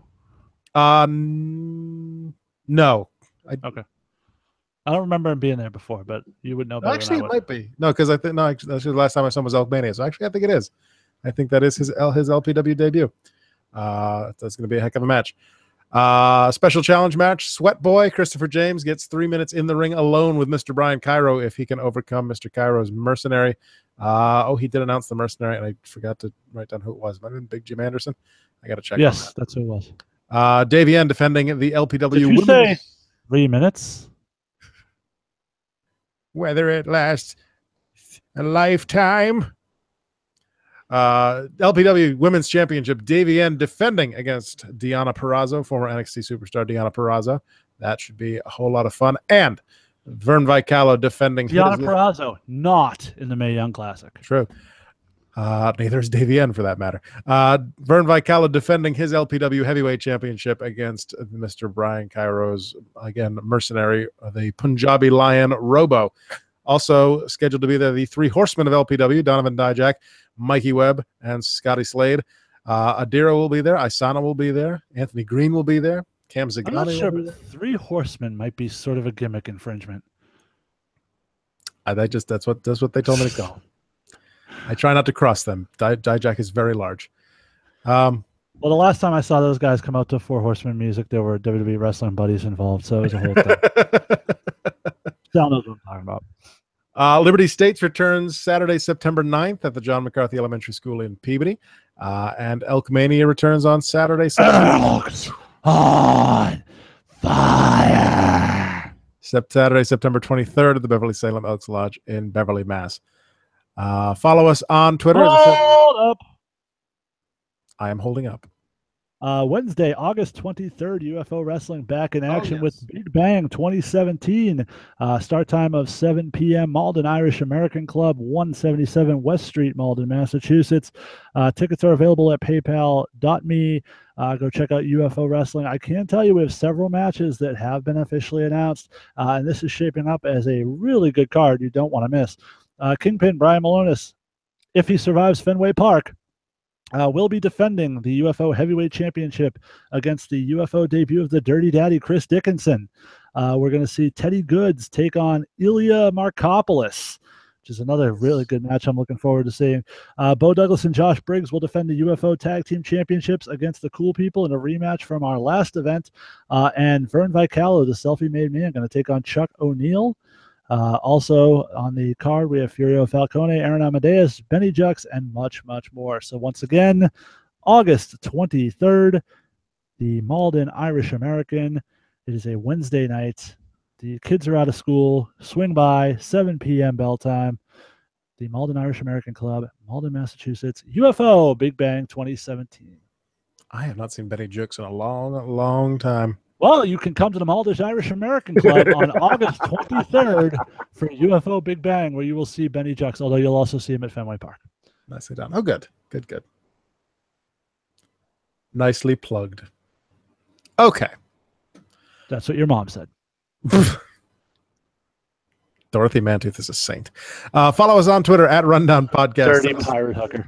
Send us an email to rundownwrestling@gmail.com and leave a voicemail on the hotline 617-863-6967. That's 61 Rundown 7. Like us on, and allow me, before we get too far down the road, allow me to apologize to all the Rundown fans. Unfortunately, this week would typically be an area where you would get an edition of the Rundown Sit Down. Unfortunately, some real scheduling issues. I had a lot of stuff going on in my personal life, plus my birthday this week and celebrations and all that stuff. I'm just unable to coordinate schedules with anybody to get something done. So this will be an off week for the Rundown Sit Down. Hopefully, we'll be back in action on our normal day in 2 weeks. So hopefully that works out. Just figured I would throw that out there in case anyone was looking for it next week. Okay. Unlike some people on the show, I like to let the listeners know what's going on instead of just throwing shit at them. Look, it was the day before I found that I was getting the tickets. Let it go. Daniel says happy birthday. A little early or belated accordingly. Yes, it's belated. It was actually yesterday, but thank you very much. I appreciate it. What are you, 46 now? 46 inches long, motherfucker. Yeah, no. Some sort of issue based on the picture. That anyway, that's an in joke for another time.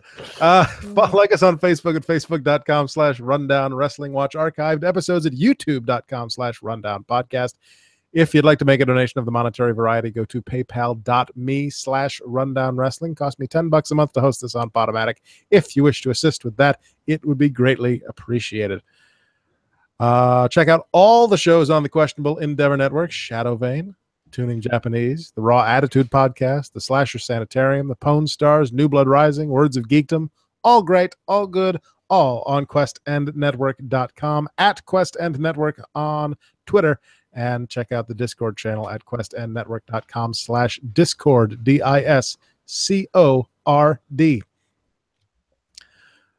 Check out our friends, Brian Malonis, the Kingpin, and Mike Crockett himself on the Wrestling Podcast About Nothing, facebook.com/TheWPAN.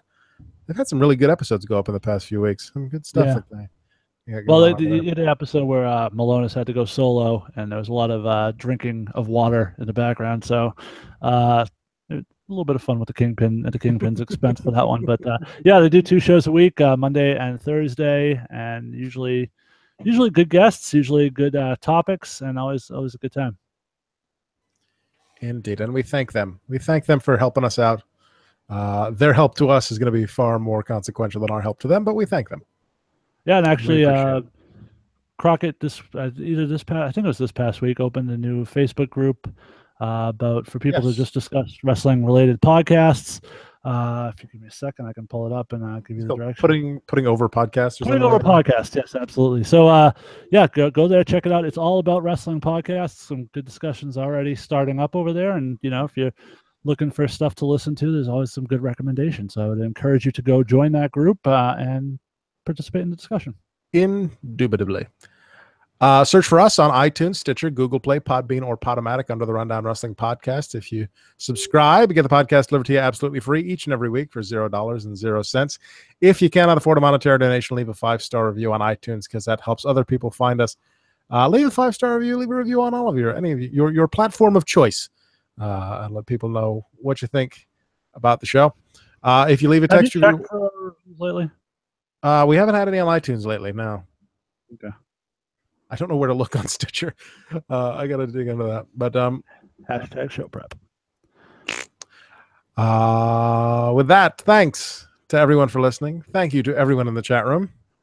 Oh yeah, we had quite a few people. No Nina Marie tonight. Where you at, Nina? We need a lady's touch in the chat room. But we did have Matt Riley. We had co-ghost Sean. We had Smathers, our boy, on the side. We also had Daniel Price, who was quite active tonight. Good on you, Daniel. We appreciate all the feedback. And that's going to do it for this week's live chat. Mm-hmm. Thank you, Jason. Thank you, Adam. Always a pleasure. Thanks to Ray Williams for the logo. Thanks to I Fight Dragons at ifightdragons.com for the theme song. For the what? Theme song? The what? Theme You're saying song. it wrong. It goes theme song. Next week, predictions for Battleground, because they never let us rest. Because it's a week. Yep. And as always, Don't. Bree, song. No. No. Go fuck yourself. Fashion police yourself.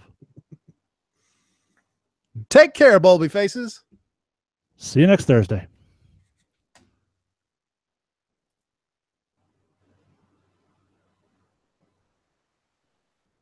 Stop. This is the part of the show where everyone watching on YouTube looks at us fuck with our audio file. 2.5 hours. That ain't bad. Effect.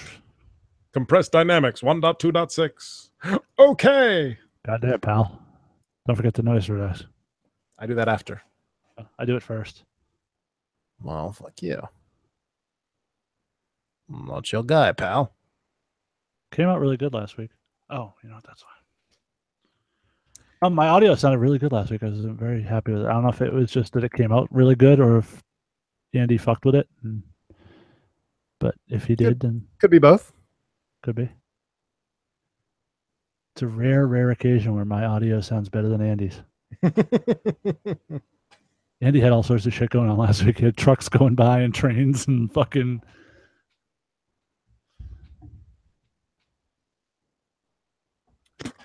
All right. We talked about since we're on the post show, and we can kind of do whatever the fuck we want to do on the post show. I'd just like to point out some sports ball stuff because as it ties to the world of professional wrestling.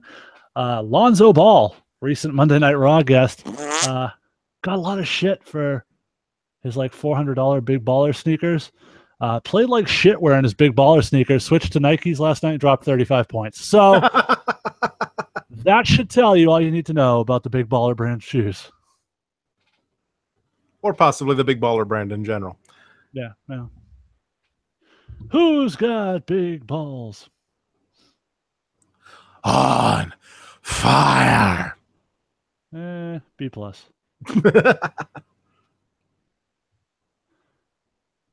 And if you're going to have hepatitis, that's the one you want. Hepatitis O'Neil? No, B+. Oh, okay.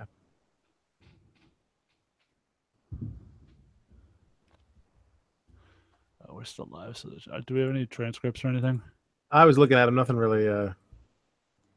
Nothing kills me. Smathers says, "Look for me on Raw. I'll be the big sexy motherfucker in the back."